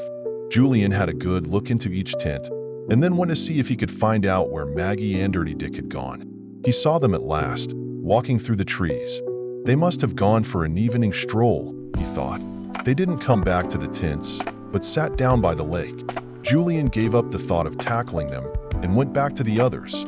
Timmy was left behind, snuffling about happily. "They've got tents," Julian informed the others when he was back in the cellar room again. "They're obviously staying put till they've got what they came for. They aren't in the tents, they're out by the lake." "Where's Timmy?" asked George. "You shouldn't have left him behind, Jew. They might do something to him." "Here he is," said Julian, as a familiar noise of claws clattering on the ground came to their ears. Timmy came down the stone steps and ran to George. "He's got something in his mouth," said George in surprise. Timmy dropped it into her lap. She gave a yell. "It's a tin of shortbread. Where did he get it from?" Julian began to laugh. "He must have taken it from one of the tents," he said. "I saw something covered up with a cloth in one tent. Their food, I imagine. Well, tit for tat. They took our food and now Timmy is taking theirs." "Fair exchange is no robbery," grinned Dick. "Serves them right. I say, Tim's gone again." He was back in a minute with something large and paper-covered. It was a big cake. The four roared with laughter. "Timmy, you're a wonder. You really are." Timmy was pleased at this praise. Off he went again and brought back a cardboard box in which was a fine pork pie. The children could hardly believe their eyes. "It's a miracle," said Anne, "just as I had made up my mind to starve for hours. A pork pie of all things. Let's have some." "Well, I have no second thoughts about it," said Julian, firmly. They took our food, and we deserve some of theirs. Good gracious, don't say Tim's gone again. He had. He was enjoying himself thoroughly. He arrived this time with a packet of ham, and the children couldn't imagine how he had stopped himself from eating some on the way. Fancy carrying it in his mouth and not even tasting a bit, said Dick. Tim's a better person than I 71 am. I just have to have had a lick. He's as strong and savage as a lion. Growling, said Timmy, so fiercely that the man started back in fright. He went off without another word, shaking with anger. Julian and the others went back to finish a very delicious supper. Timmy went with them, but Hep planted himself at the top of the cellar steps. Not a bad place for him to be in tonight, said Julian. I don't trust that couple an inch. We can give him one of our blazers to lie on. I say, this has boiled up into quite an adventure, hasn't it? It seems frightful to think we'll be back at school on Tuesday. We must find the loot first, said Anne. We really must. Let's get out that plan again, Jew. Let's make sure that tall stone is marked on it. They got it out and put it on the table. They've been over it once more. Yes, tall stone is marked at the end of one of the lines, said Julian. Talk Hill is at the end of the opposite line. Let's get the map and see if there is a Talk Hill. They got the map and studied it, and suddenly put her finger down on it. There it is, on the opposite side of the lake from where we saw the tall stone. Talk Hill on one side, tall stone on the other. Surely that means something. It does, of course, said Julian. It is bearings given to show the whereabouts of the hidden goods. There are 4 bearings given: tall stone, Talk Hill, chimney, and steeple. Listen, said Dick, suddenly. Listen. I know how to read that map. It's easy. The others looked at him in surprise and doubt. Read it then, said Julian. Tell us what it all means. I don't believe you can. Chapter 18a, very exciting time. Let's take all the clues we know, said Dick, looking excited. 2 trees. That's here. Gloomy water. That's where the hidden stuff must be. Saucy Jane. It's a boat that contains the stuff, hidden somewhere on gloomy water. Go on, said Julian, as Dick paused to think. Maggie is the next clue. Well, she's here. Probably an old friend of Naylor's, said Dick. She knows all the clues too. He jabbed his finger at the piece of paper. Now for these clues. Listen, we saw tall stone when we were out on the lake, didn't we? Very well. There must be some spot on the lake from where we can see not only tall stone, but also Talk Hill, chimney and steeple, whatever they are. There must be only one spot from which we can see all those 4 things at the same time, and that's the spot to hunt in for the treasure. There was an astonished silence after this. Julian drew a long breath and clapped Dick on the back. Of course. What idiots we were not to see it before. The Saucy Jane must be somewhere on, or in, the lake at the spot where all 4 clues are seen at the same time. We've only got to explore and find out. Yes, but don't forget that Maggie and Dirty Dick know what these clues mean too. They'll be there first if they possibly can, said Dick. And what's more, if they get the goods, we can't do anything about it. We're not the police. They'll be off and away with their find and disappear completely. Everyone began to feel intensely excited. I think we'd better set off early tomorrow morning, said Julian, as soon as it's light. Otherwise Maggie and Dick will get in first. I wish to goodness we had an alarm clock.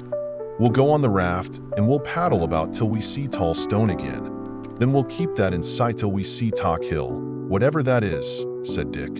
And once we've spotted that, we'll keep both tall stone and Talk Hill in sight and paddle round to find out where we can see a steeple and then a chimney. I should think that would be the one chimney left on 2 Trees' house. Did you notice there is just one left, sticking up high? Yes, I noticed, said Anne. What a clever way to hide anything, Dick. Nobody could possibly know what the clues meant unless they knew something of the secret. This is awfully exciting. They talked about it for some time, and then Julian said they really must try and go to sleep, or they would never wake up early enough in the morning. They settled down in their beds of heather and bracken. Timmy lay on Julian's blazer on the top step off the stairs leading down to the cellar room. He seemed to think it was quite a good idea to sleep there that night. They were all tired, and they fell asleep very quickly.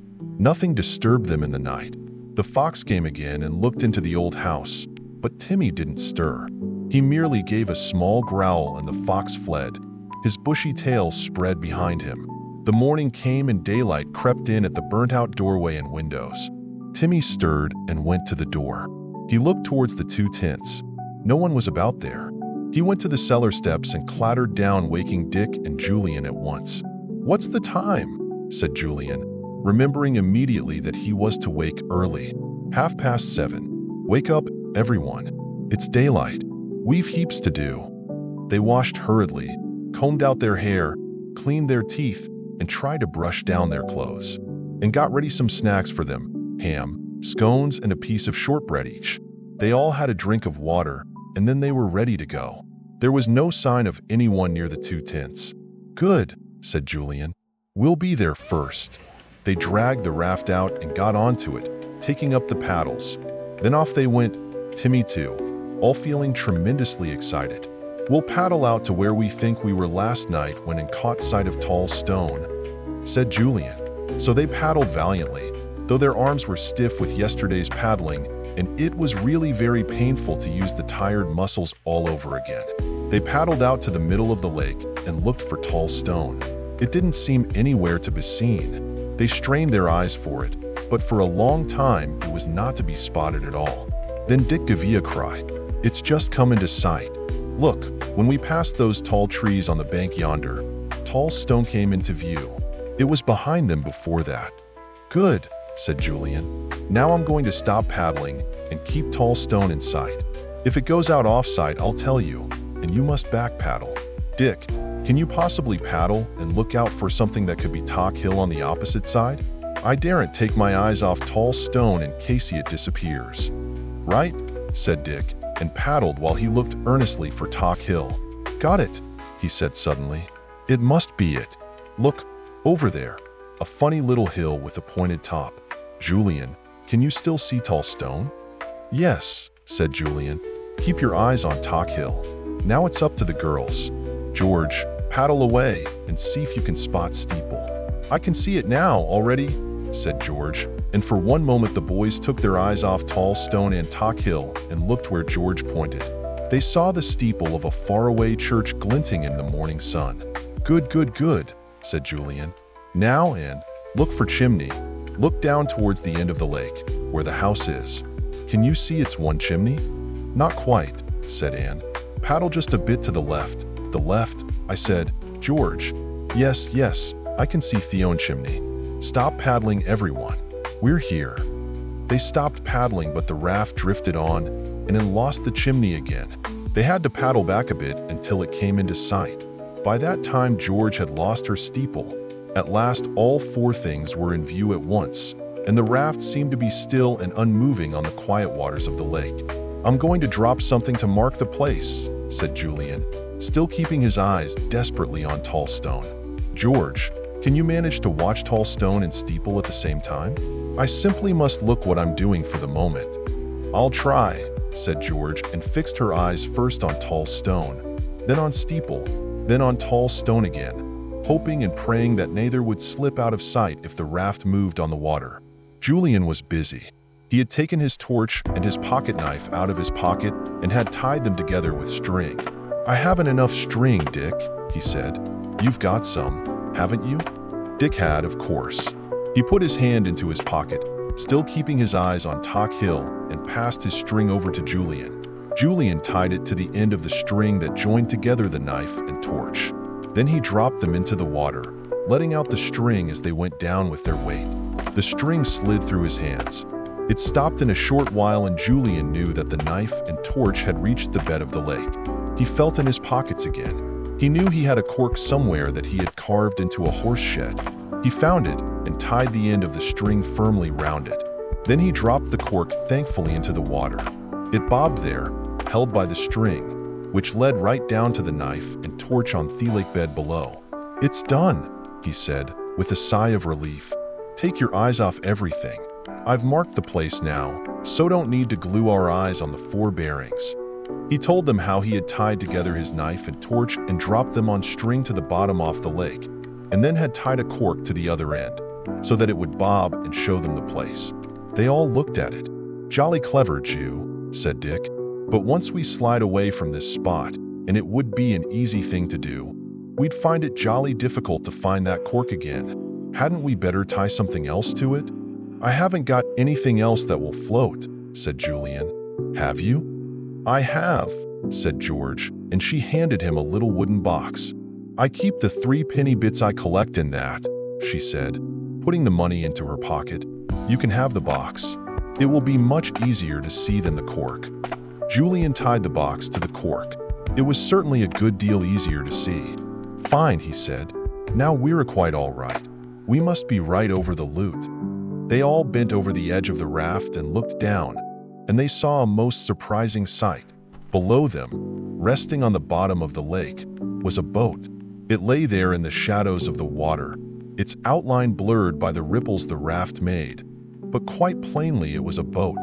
The Saucy Jane, said Julian, peering down, feeling amazed and awed to think that they had read the bearings so correctly that they were actually over the Saucy Jane herself. The nailer must have come here with the stolen goods, got out the Saucy Jane and rowed her to this spot. He must have taken his bearings very carefully indeed, and then hauled the boat so that she sank down with the loot in her. Then I suppose he swam back to shore. Most ingenious, said Dick. Really, he must be a jolly clever fellow. But I say, Julian, how on earth are we going to get the boat up? I can't imagine, said Julian. I simply can't imagine. I hadn't even thought of that. Timmy suddenly began to growl. The 4 looked up quickly to see why. They saw a boat coming over the water towards them, the Merry Meg, with Maggie and Dirty Dick in it. And the children felt quite certain that both were reading the bearings on their piece of paper in exactly the same way as they themselves had. They were so engrossed in watching for Tall Stone, Talk Hill, Chimney, and Steeple that they took no notice of the children at all. I don't think they guessed for one moment that we've read the bearings and marked the place, said Julian. How wild they'll be when they find we are right over the Place Thury looking for. Watch out for trouble. Chapter 19. Maggie and Dick are annoyed. The boat in which Maggie and Dirty Dick were rowing went this way, and that as the 2 searched for the same objects that the children had already spotted. The 4 watched them, and George put her hand on Timmy to stop him barking. The boat came nearer and nearer. Maggie was trying to keep in view 2 or 3 of the bearings at taunts, and her head twisted from side to side continually. The children grinned at one another. It had been hard enough for the 4 of them to keep all the bearings in view. It must be very difficult for Maggie, especially as Dirty Dick didn't seem to be helping very much. They heard Maggie give sharp orders as the boat swung this way and that. Then it headed for them. Dirty Dick growled something to Maggie, who had her back to them, and she turned round 77 sharply, losing the view of the thing she was looking for. Her face was full of anger when she saw the raft so near, and in the place where she wanted her boat to go. Afraid of completely losing the view of the thing she was keeping her eyes on, she turned back again and hastily looked to see if Talk Hill, Tall Stone, and Steeple were still all to be seen together. She said something in a furious voice to Dirty Dick, and he nodded with a sour face. The boat came nearer and they heard Maggie say, I think I can see it now. Yes, a bit farther to the right, please. She's spotted one chimney now, whispered Anne. I expect they've got all the bearings. Oh dear. The boat will bump right into us. It did.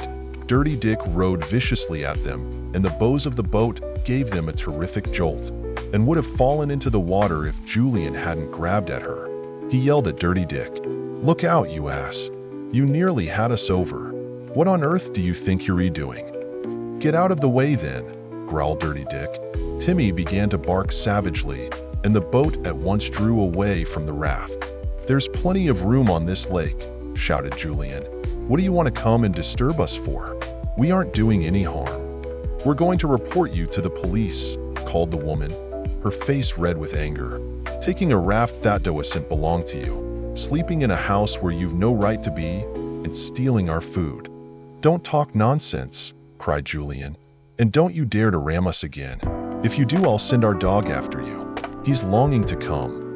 Growling, said Timmy, and showed his magnificent set of gleaming white teeth. Dirty Dick muttered something quickly to Maggie. She turned round again and called to them. Now look here. You kids, be sensible. My friend and I have come down here for a quiet weekend, and it isn't nice to find you four everywhere we go.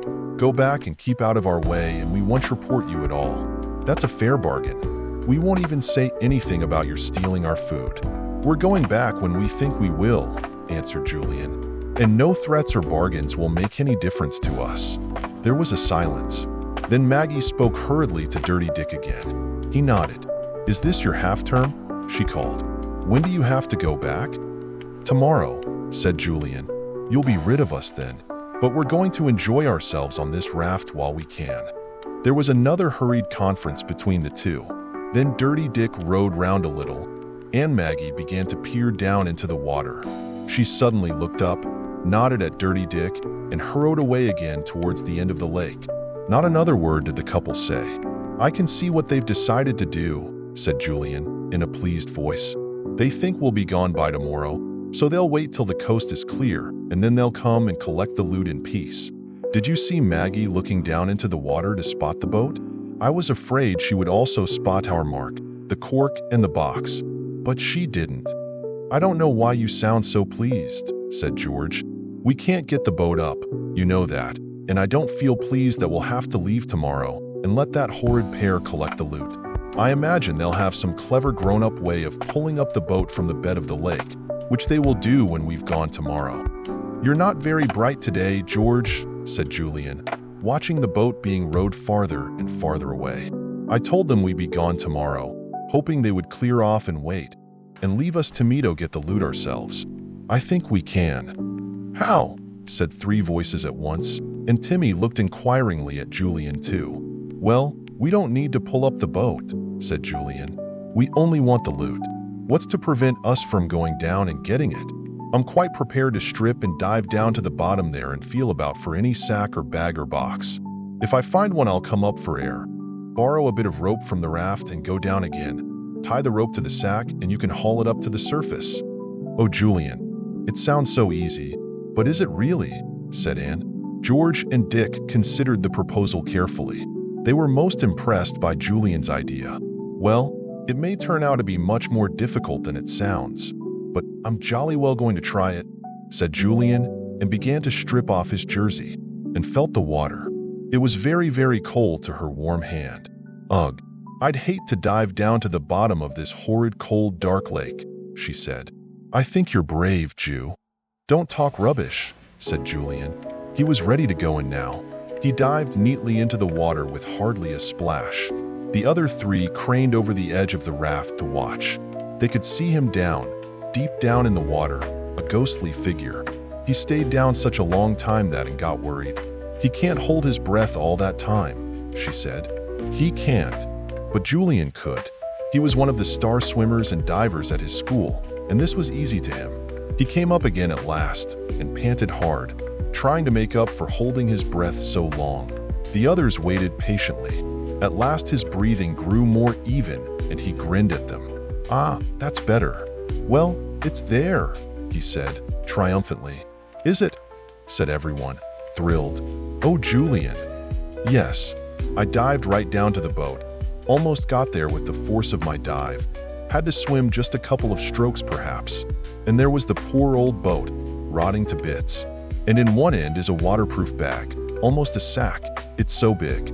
I ran my hands over it, and it's waterproof all right. So the loot must be packed in there. Did it feel heavy? Asked Dick. I gave it a tug and couldn't move it, said Julian. Either it's wedged in somehow, or is really heavy. Anyway, we can't fetch it out by diving down for it. I'll have to dive down again, fix a rope to it, then come up, and we'll give a heave-ho and up she'll come. Julian was shivering, and picked up the blazer she had brought and gave it to him to dry himself with. Dick looked hurriedly over the raft. There were certainly bits and pieces of rope sticking out there and there, some of it half-rotten, and a short length was tucked into a space between two planks off the raft. It was much too short though, and surely the other bits and pieces would never join to make a long enough rope? The bits of rope we've got won't do, Julian, said Dick. Julian was drying himself and looking towards the end of the lake, where two trees stood. He was frowning. The others looked too. The boat had reached the bank there and had been pulled up. One of the couple, the children couldn't see which, was standing up on the bank, and something was glinting in the sun. Something he or she was holding. "See that glint?" said Julian. "Well, that's either Maggie or Dirty Dick using field glasses. They were going to keep an eye on us while we're here, just to make sure we don't suddenly spot the boat, I suppose. They don't guess we've already found it. I bet they were worried when they saw I'd taken a header into the water just over the sunken boat." "Oh, so that's what the flash is," said George. "The glint of field glasses. Yes, they're watching us. Blow. That will put an end to us trying to haul up the loot, Jew. They'd see it and wait for us." "Yes, no good trying for that now," said Julian. "Anyway, as Dick says, we've not got enough rope. We'll have to get some from the boathouse." "But when do you propose to get the bag out of the sunk boat?" asked Dick. "They'll keep those field glasses on us even if we go out again this afternoon. There's only one time to go when they won't have their glasses watching us," said Julian, beginning to dress himself very rapidly. "And that's tonight. We'll go tonight. My word, what an adventure." "Don't let's," said Anne, in a small voice. "There'll be a moon," said George, excited. "Smashing idea," said Dick, thumping Julian on the back. "Let's go back now so that they won't have any suspicions of us, and make our plans for tonight. And we'd better keep an eye on them too in case they row out to this spot themselves this afternoon." "They won't," said Julian. "They daren't run any risk of us spotting what they're doing. They will be sure to wait till we've gone." "Until the loot is gone," said George with a laugh. "I say, I do hope those two wretches haven't gone and taken our food again. I hid it down in the cellars beyond our room and locked the door leading there. And here's the key," grinned Julian, holding up a large key. "You never told us," said George. "Julian, you're a genius. How do you manage to think of things like that?" "Oh, just brains," said Julian, pretending to look modest and then laughing. "Come on. If I don't get warm quickly, I'll have a most almighty chill." Chapter 20. Eye in the moonlight. They paddled rapidly away. Dick took a last glance back to make sure that the cork and the box were still bobbing on the water to mark the place where the sunken boat lay. Yes, they were still there. "It'll be maddening if it's cloudy tonight and the moon doesn't come out," said George as they paddled. "We shouldn't be able to see Talk Hill, Tall Stone, and the rest. And we might paddle forages in the dark without spotting our cork and box mark." "Don't cross your bridges before you come to them," said Dick. "I'm not," said George. "I was only just hoping that wouldn't happen." "It won't," said Julian, looking at the sky. "The weather's set fine again." As soon as Maggie saw the children coming back again, she and Dirty Dick disappeared into their tents. Julian grinned. "They've heaved a sigh of relief and gone to have a snack," he said. "I could dow with one myself." Everyone felt the same. Paddling was hard work, and the air on the lake was keen. Quite enough to give anyone a large appetite. They pushed the raft into its hiding place again. Then they made their way to the old house. They went down into the cellar room. Timmy growled and sniffed about again. "I bet Maggie and Dirty Dick have been here, snooping round again," said George, "looking for their pork pie and ham. Good thing you locked it up, Jew." Julian unlocked the door into the cellars beyond and brought out the food. A large toad was looking at it with great interest, he said, as he brought it back. Timmy also looked at the toad with interest, but he's wary of toads by now. They taste much too nasty when pounced on. They took the meal up into the sunshine and enjoyed it. The orangeade was finished, so they drank the cold, clear water, pumping some vigorously. "Do you know it's 2:45?" said Julian, amazed. "Where has the time gone? In a couple off hours or so it will be dark. Let me see. The moon will be well up about 11 o'clock. That's the tomato go, I think." "Please don't let's," said Anne. Julian put his arm round her. "Now you know you don't mean that, Anne," he said. "You know you'll enjoy it all when the time comes. You couldn't bear to be left out of it, could you?" "No, I suppose I couldn't," said Anne. "But I don't like Maggie and Dirty Dick." "Nor do we," said Julian, cheerfully. "That's why we're going to beat them at their own game. We're on the side of the right, and it's worthwhile running into a bit of danger for that. Now let's see, perhaps we'd better just keep an eye on that couple till it's dark, just in case they try any funny tricks, and then we'll have a snooze if we can." so as to be sure to be lively tonight." "There they are," said Anne. As she spoke, Maggie and her companion came out of their tents. They had a few words together and then walked off to the moorland. "Taking their usual stroll, I suppose," said Dick. "Let's have a game of cricket. There's a bit of wood over there for a bat, and I've got a ball in my rucksack." "Good idea," said Julian. "I still feel a bit chilled from my bathe. Brrrr. That water was cold. I don't feel very thrilled at the thought of diving in tonight."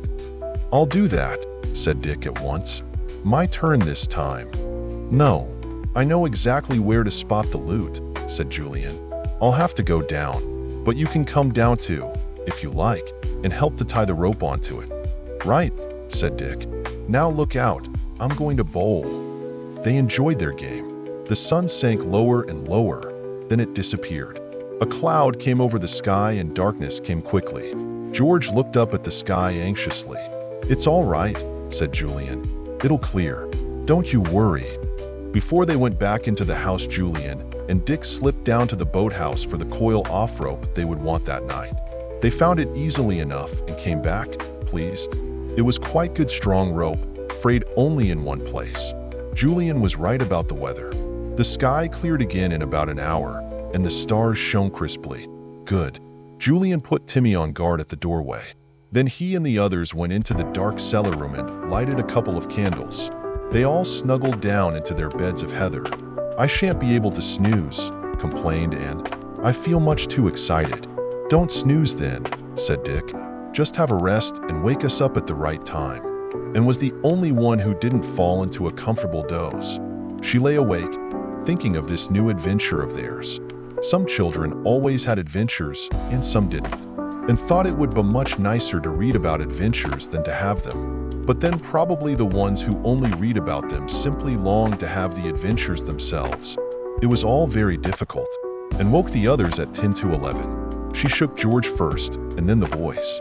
They were all in such a comfortable sleep that it was hard to wake them. But soon they were up and about, whispering, "Where's the rope? Good. Here it is. Better put on blazers and Max. It'll be freezing on the lake. Everyone ready?" Now, not a sound. Timmy had come to the cellar room as soon as he had heard them stirring. He knew he had to be quiet, so he didn't give even one small bark. He was thrilled to find they were going out into the night. The moon was well up now, and although it was not full, it was very bright. Small clouds swam across the sky, and every now and again the moon went behind one of them and the world became dark. But that was only for a minute or two. Then out it came again, as brilliant as ever. "Any sign of the others?" whispered Dick. Julian stood at the doorway and looked towards the tents. No, all was quiet there. Still, it would be better if he and the others crept round the side of the house and kept in the shadows. "We don't want to run any risk of them spotting us now," whispered Julian, giving his orders. "Keep out of the moonlight, whatever you do, and see that Tim walks to heel, George." Keeping well in the shadows, the five crept down to the lake side. The water gleamed in the moonlight, and a bright moon path ran all down it, lovely to see. The lake looked very dark and brooding, and wished it had a voice of some kind. Even the little lap lap lap of waves at the edge. But there was none. They pulled out the raft and threw the coil of rope onto it. Then they clambered on, enjoying its smooth bobbing as they paddled out on the water. They were off. Timmy was thrilled. He kept licking first one of the four, then another. He loved going out in the night. The moon shone down on the little company and turned every little ripple to silver as the raft bobbed over the water. "It's a heavenly night," said Anne, looking round at the silent trees that lined the banks. "The whole place is so quiet and peaceful." An owl immediately hooted very loudly indeed from the trees, and then jumped violently. "Now don't start all the owls hooting by talking about how quiet everything is," teased Julian. "I agree though that it really is a heavenly evening. How calm and mirror-like this lake is. I wonder if it ever produces a wave of any sort. Do you suppose it stays like this even in a storm?" "It's a queer sort of lake," said Dick. "Look out, Timmy, that's my ear. Don't lick it all away. I say, anyone looking out for our forebearings? Well, we know more or less where we've got to paddle the raft to, said Julian.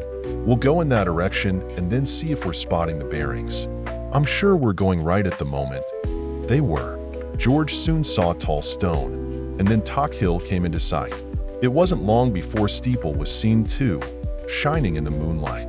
"I bet the nailer came and hid his loot out here on a moonlit night," said Julian. "All the bearings can be seen so very clearly, even tall stone. We really must find out sometime what it is. It looks like a great stone pointer of some sort, put up in memory of something or somebody." "There's one chimney now," said Anne.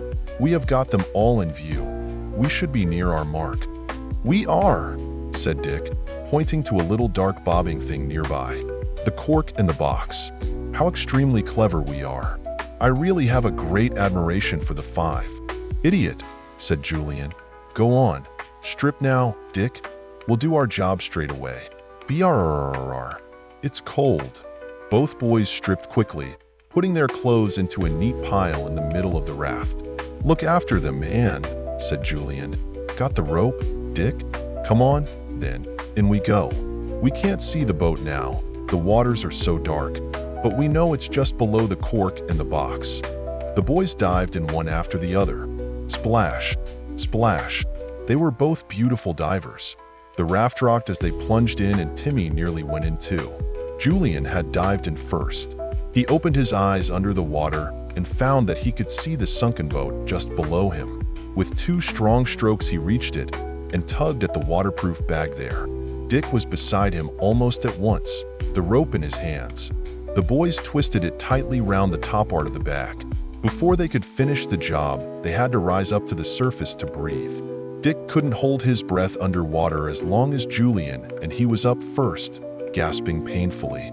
Then Julian shot up, and the night was full of great, painful breaths, as the boys gasped in the air they longed for. The girls knew better than to ask anything just then. They waited anxiously till the boys' breathing grew easier. Julian turned and grinned at them. "Everything's all right," he said. "Now, down we go again." Chapter 21. The sack at last. Down went the boys again, and once more the raft jerked violently. The girls peered anxiously over the edge, waiting for them to return. Julian and Dick were down at the sunken boat in a matter of a second or two. They finished the task off tying the rope to the waterproof bag. Julian gave it a hard jerk, hoping to free it if it were wedged tightly into the boat. He took the rest of the rope length in his hands in order to take it up to the surface. Then, bursting for breath again, the 2 boys shot up to the raft, popping out of the water with loud gasps. They climbed on board. They took a minute to get their breath, and then Dick and Julian took the rope together. The girls watched, their hearts beating fast. Now was the test. Would that waterproof sack come up, or not? The boys pulled strongly but without jerking. The raft slanted and it made a grab at the pile-off clothes in the middle. Dick fell off into the water again. He climbed back, spluttering. "Have to pull more smoothly," he said. "I felt the sack give a bit, didn't I?" Julian nodded. He was shivering with cold, but his eyes were shining with excitement. "And put Amacintosh round his shoulders, and one round Dick's too. They never even noticed." "Now, pull again," said Julian. "Steady does it, steady, steady. It's coming. Gosh, it's really coming. Pull, Dick, pull." As the heavy bag came up on the end of the rope, the raft slanted again, and the boys pushed themselves back to the other side of the raft, afraid of upsetting everyone into the water. Timmy began to bark excitedly. "Be quiet, Timmy," said George at once. She knew how easily sound travels over water, and she was afraid the couple in the tents might hear him. "It's coming. It's there. Look, just below the surface," said Anne. "One more pull, boys." But it was impossible to pull the heavy bag on board without upsetting the raft. As it was, the girls got very wet when the water splashed over the raft as it jerked and slanted. "Look, let's paddle back to the shore and let the sack drag behind us," said Julian at last. "We shall only upset the raft. Dress again, Dick, and we'll get back to the old house and open the sack in comfort. I'm so cold now that I can hardly feel my fingers." The boys dressed as quickly as they could. They were shivering, and were very glad to take up their paddles and work hard to get the raft back to shore.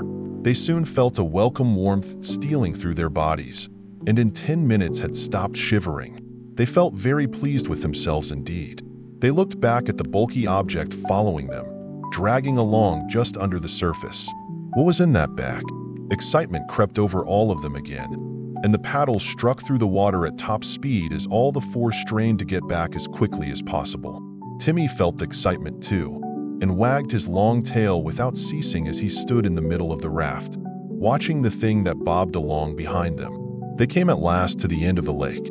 Making as little noise as possible, they dragged the raft under its usual bush. They did not want to leave it out on the bank in case Maggie and Dirty Dick saw that it had been used again and started wondering. Dick and Julian dragged the waterproof sack out of the water. They carried it between them as they went cautiously back to the house. It looked a most miserable, grotesque place with its burnt-out roof, doorways, and windows. But the children didn't notice its forlorn appearance in the moonlight. They were far too excited. They walked slowly up the overgrown path between the two broken-down walls, their feet making no sound on the soft, mossy ground. They came to the doorway and dragged the bundle into the kitchen. "Go and light the candles in the cellar room," said Julian to George. "I just want to make sure that that couple are not snooping anywhere about." George and Ann went to light the candles, flashing their torches before them down the stone steps. Julian and Dick stood at the open doorway, facing the moonlight, listening intently. Not a sound was to be heard, not a shadow moved. They set Timmy on guard and left him there, dragging the dripping, heavy bundle across the stone floor of the kitchen. They bumped it down the cellar steps, and at last had it before them, ready to be pinned. Julian's fingers fumbled at the knots of the rope. George couldn't bear waiting. She took a pocket knife and handed it to Julian. "For goodness sake, cut the rope," she said. "I simply can't wait another moment." Julian grinned. He cut the rope, and then he looked to see how to undo the waterproof wrapping. "I see," he said. "It's been folded over and over the goods, and then sewn up to make a kind of bag. It must have kept the loot absolutely waterproof." "Buck up," said George. "I shall tear it open myself in a minute." Julian cut the strong stitches that closed the covering. They began to unwrap the bundle. There seemed to be yards and yards of waterproof covering, but at last it was off, and there, in the midleaf, the mass of waterproof, were scores of little boxes, leather-covered boxes that everyone knew at Taunts were jewel boxes. "It is jewelry then," said Anne, and she opened a box. They all exclaimed in wonder. A magnificent necklace glittered on black velvet. It shone and glinted and sparkled in the candlelight as if it were on fire. Even the two boys gazed without a word. Why, it was fit for a queen. "It must be that wonderful necklace stolen from the Queen of Felonia," said George at last. "I saw a picture of it in the papers." "What diamonds?" "Oh, are they diamonds?" said Anne, in awe. "Oh, Julian, what a lot of money they must be worth. £100, do you think?" £100,000 more likely, Anne, said Julian, soberly. "My word, no wonder the nailer hid these stolen goods carefully in such an ingenious place. No wonder Maggie and Dirty Dick were longing to find them. Let's see what else there is." Every box contained precious stones of some kind, sapphire bracelets, ruby and diamond rings, a strange and wonderful opal necklace, earrings of such enormous diamonds that Anne was quite sereno one would be able to bear the weight of them. "I would never dare to own jewelry like this," said Anne. "I should always be afraid of its being stolen." "Did it all belong to the Queen of Felonia?" "No, some to a princess who was visiting her," said Julian. "These jewels are worth a king's ransom. I just hate the thought of being in charge of them, even for a little while." "Well, it's better that we should have them, rather than Maggie or Dirty Dick," said George. She held a string of diamonds in her hands and let them run through her fingers. How they sparkled! No one could have imagined that they had been at the bottom of a lake for a year or two. "Now let's see," said Julian, sitting down on the edge of the table. "We're due back at school tomorrow afternoon, Tuesday? Or is it Tuesday already? It must be past midnight. Gosh, yes, it's almost 2:30. Would you believe it?" "I feel as if I'd believe anything," said Anne, blinking at the glittering treasure on the table. "We'd better start off fairly early tomorrow," went on Julian. "We've got to get these things to the police." Not to that awful policeman we saw the other day, said George in horror. Of course not. I think our best course would be to ring up that nice Mr. Gaston and tell him that we've got important news for the police and see which police station he recommends us to go to, said Julian. He might even arrange a car for us so that we don't need to take this stuff about in buses. I'm not particularly keen on carrying it about with me. Have we got to carry all these boxes? Said George in dismay. No, that would be asking for trouble if anyone spotted them, said Julian. I fear we'll just have to wrap up the jewels in our hankies and stuff them down into the bottom of our rucksacks. We'll leave the boxes here. The police can collect them afterwards if they want to. It was all decided. The four divided up the glittering jewelry and wrapped it carefully into 4 handkerchiefs, one for each of them. They stuffed the hankies into their rucksacks. We'd better use them for pillows, said Dick. Then they'll be quite safe. What? These horrid rough bags, said Anne. Why?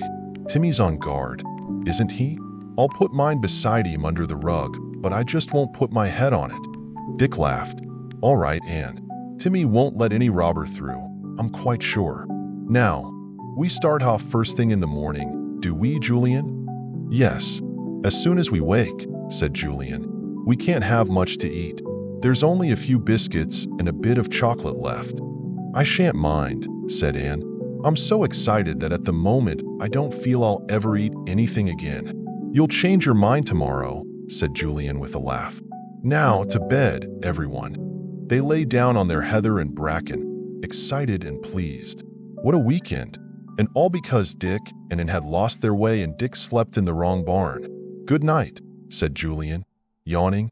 I feel very, very rich, richer than I'll ever be in my life again. Well, I'll enjoy the feeling while I can. Chapter 22, an exciting finish. They awoke to hear Timmy barking. It was daylight already. Julian leapt up the steps to see what was the matter. He saw Maggie not very far away. Why do you keep such a fierce dog? She called. I just came to see if you wanted to take any food with you. We'll give you some if you like. It's too kind of you all of a sudden, said Julian. How anxious Maggie was to get rid of them. She would even give them food to get rid of them quickly. But Julian didn't want any food for Maggie or Dirty Dick. Do you want some then? Asked the woman. She couldn't make Julian out. He looked a youngster, and yet his manner was anything but childish. She was rather afraid of him. No thanks, said Julian. We're just about to go. Gotta get back to school today, you know. Well, you'd better hurry then, said the woman. It's going to rain. Julian turned on his heel, grinning. It wasn't going to rain. Maggie would say anything to hurry them away. Still, that was just what Julian wanted, to get away as quickly as possible. In 10 minutes' time, the 4 children were ready to go. Each had rucksack and Mac on their back, and each had jewels worth thousands of pounds in their charge. What a very extraordinary thing. It will be a lovely walk across the moors, said Anne, as they went along. I feel like singing now everything's turned out all right. The only thing is, nobody at school will believe George or me when we tell them what's happened. We shall probably be set a composition to do. What did you do on your half-term? Said George. And Miss Peters will read ours and say, quite well written, but rather far-fetched, don't you think? Everyone laughed. Timmy looked round with his tongue out and what George called his smiling face. Then his smile vanished, and he began to bark, facing to the rear of the children. They looked round, startled. Gosh, it's Maggie and Dirty Dick, rushing along like fury, said Dick. What's up? Are they sorry we've gone and want us back again? They're trying to cut us off, said Julian. Look, they've left the path and they're going to take a shortcut to come across us. There is marshland all round, so we can't leave our own path. What idiots they are. Unless they know this bit of Marshmoor country, they'll get bogged. Maggie and Dirty Dick were yelling and shouting in a fury. Dirty Dick shook his fists and leapt from tuft to tuft like a goat. They look as if they have gone quite mad, said Anne, suddenly afraid. What's the matter with them? I know, said George. They've been into our cellar room, and they've found that waterproof covering and all those empty boxes. They found out that we've got the goods. Of course, said Julian. We should have thrown all the boxes into the cellars beyond. No wonder they re in a fury. They've lost a fortune to us four. What do they think they can do now, though? Said Dick. We've got Timmy. He'll certainly fly at them if they come too near. But Dirty Dick looks mad enough to fight even Timmy. Honestly, I think's gone off his head. I think he has, said Julian, startled by the man's mad shouts and behavior. He looked at Anne, who had gone white. Julian felt sure that Timmy would go for Dirty Dick and bring him to the ground, and he didn't want to see dog and man fighting savagely. There was no doubt that Dirty Dick was quite out of his mind with rage and disappointment. Timmy began to bark fiercely. He snarled and looked very savage. He could see that the man was spoiling for a fight with someone. All right, Timmy didn't mind. Let's hurry on, said Julian. But no shortcuts for us, mind. We'll keep strictly to the path. Maggie is in difficulties already. So she was. She was floundering ankle-deep in marshy ground, yelling to Dirty Dick to help her. But he was too intent on cutting right across the children's path. And then he got into difficulties too. He suddenly sank up to his knees. He tried to clamber out and reach a tuft of some sort. He missed his footing and went down again. He gave an anguished yell. My ankle. I've broken it. Maggie, come over here. But Maggie was having her own difficulties and paid no attention. The children stopped and looked at Dirty Dick. He was sitting on a tuft, nursing his foot, and even from where the children stood they could see that his face was deathly white. He certainly had done something to his ankle. Ought we to help him? Said Anne, trembling. Good gracious no, said Julian. He may be pretending for all we know, though I don't think so. The chase is over, anyway, and if, as I think, Dirty Dick really has injured his ankle, he won't be able to get far out of that marsh, and nor will Maggie by the look of her. Down she goes again. Look, it may be that the police will find it very easy to pick up that unpleasant couple when they come along to look for them. Nicely embedded in the marsh, said Dick. Well, personally, I don't feel sorry for either of them. They're bad lots. They went on their way again, Timmy gloomy because he hadn't had a fight with Dirty Dick after all. They walked all the way to Rebel's. It took them 2 hours. We'll go to the post office and telephone from there, said Julian. The old man was pleased to see them again. Had a nice time, he said. Did you find 2 trees? Julian left him talking to the others while he went to look up Mr. Gaston's telephone number. He found it, and hoping devoutly that Mr. Gaston wouldn't mind giving his help, he rang him up.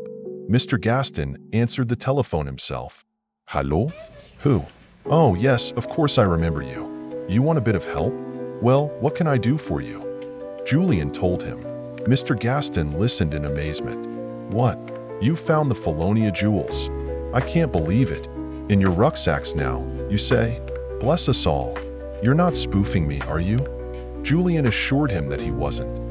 Mr. Gaston could hardly believe his ears. Right, of course I'll put you in touch with the police. We'd better go to Gathercombe. I know the inspector there, a fine fellow. Where are you? Oh yes, I know it.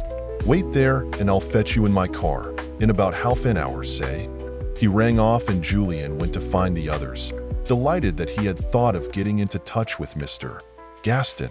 Some grown-ups were so jolly decent, and they knew exactly what to do. The other 3 were delighted too, when he told them. Well, I must say that although it's nice to have things happening to us, it's a sort of safe, comfortable feeling when we hand over to the grown-ups, said George. Now I only want one thing, breakfast. We'd better have a mixture of breakfast and lunch, said Julian. It's so late. Oh yes, let's have brunch, said Anne, delighted. I love brunch. So they had some brunch, sandwiches, buns, biscuits and ginger beer, which they bought at a little shop down the road. And just as they were finishing, up swept Mr. Gaston in an enormous car. The 4 children grinned at him with pleasure. Julian introduced Anne and Dick. Timmy was thrilled to see him again and offered him a polite paw, which Mr. Gaston shook heartily. Nice manners your dog's got, he said, and pressed down the accelerator. Whoosh! Away they went at top speed, with Timmy sticking his head out of the window as he always did in a car. They told their extraordinary story as they went. Mr. Gaston was full of admiration for all they had done. You're a bunch of plucky kids, he kept saying. My word, I wish you were mine. They came to the police station. Mr. Gaston had already warned the inspector they were coming. Andy was waiting for them. "Come along into my private room," he said. "Now, first of all, where are these jewels? Have you really got them with you? Let's have a look at them before you tell your story." The children undid their rucksacks, and out of the hankies inside they poured the shining, glittering jewelry onto the oak table. The inspector whistled and exchanged a look with Mr. Gaston. He picked up the diamond necklace. "You've got them," he said. "The very jewels. And to think the police everywhere have been hunting for them for months and months and months. Where did you find them, youngsters?" "It's rather a long story," said Julian. He began to tell it, and he told it well, prompted by the others, when he forgot anything. Mr. Gaston and the inspector listened with amazement on their faces. When Julian came to the bit where Dirty Dick and Maggie had been left floundering in the marshes, the inspector interrupted him. "Wait, would they still be there?" "They would? Right. Half a minute." He pressed a bell, and a policeman appeared. "Tell Johns to take his 3 men in the car and go to Green Marshes near Gloomy Water," ordered the inspector. "He's to pick up 2 people floundering there, man and woman, our old friends Dirty Dick and Maggie Martin. Look sharp." The policeman disappeared and hugged herself. Now that awful couple would be put into safe custody for some time. Thank goodness, till she had forgotten about them and hadn't liked them a bit. Julian's tale came to an end. The inspector looked across at the tousle-headed, dirty, untidy group and smiled. He held out his hand. "Shake," he said. "All of you. You're the kind of kids we want in this country. Plucky, sensible, responsible youngsters who use your brains and never give up. I'm proud to meet you." They all shook hands with him solemnly. Timmy held up his paw too, and the inspector grinned and shook that too. "And now, what's your program?" asked Mr. Gaston, getting up. "Well, we're all supposed to be back at school by 3 o'clock, said Julian. "But I don't think we can arrive looking like this. We'd get into awful rows. Is there a hotel where we can have a bath and clean ourselves up a bit?" "You can do that here," said the inspector. "And if you like, I'll run you back to your schools in the police car. We can't do too much for people who produce the Felonia jewels out of rucksacks, you know? Bless us all, I can't believe it." Mr. Gaston said goodbye and went, saying that he was very proud to have made friends with them. "And don't you get stuck down any more rabbit holes," he said to Timmy, who woofed happily at him. They bathed and washed every inch of themselves. They found their clothes neatly folded and brushed, and felt grateful. They brushed their hairs and arrived looking very clean and tidy in the inspector's private room. He had a man there, inspecting the jewels and labeling them before he put them away into boxes.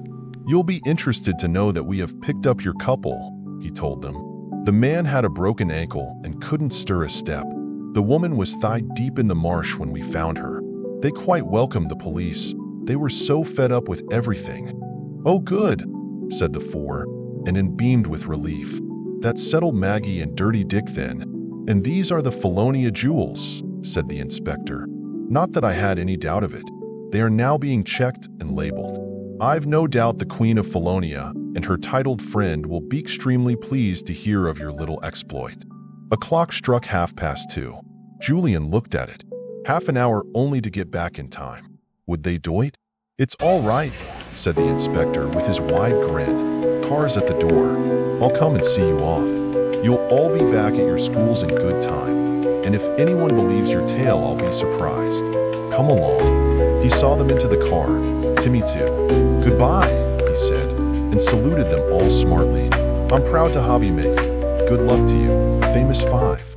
"Yes, good luck to you, famous 5. And may you have many more adventures." The end.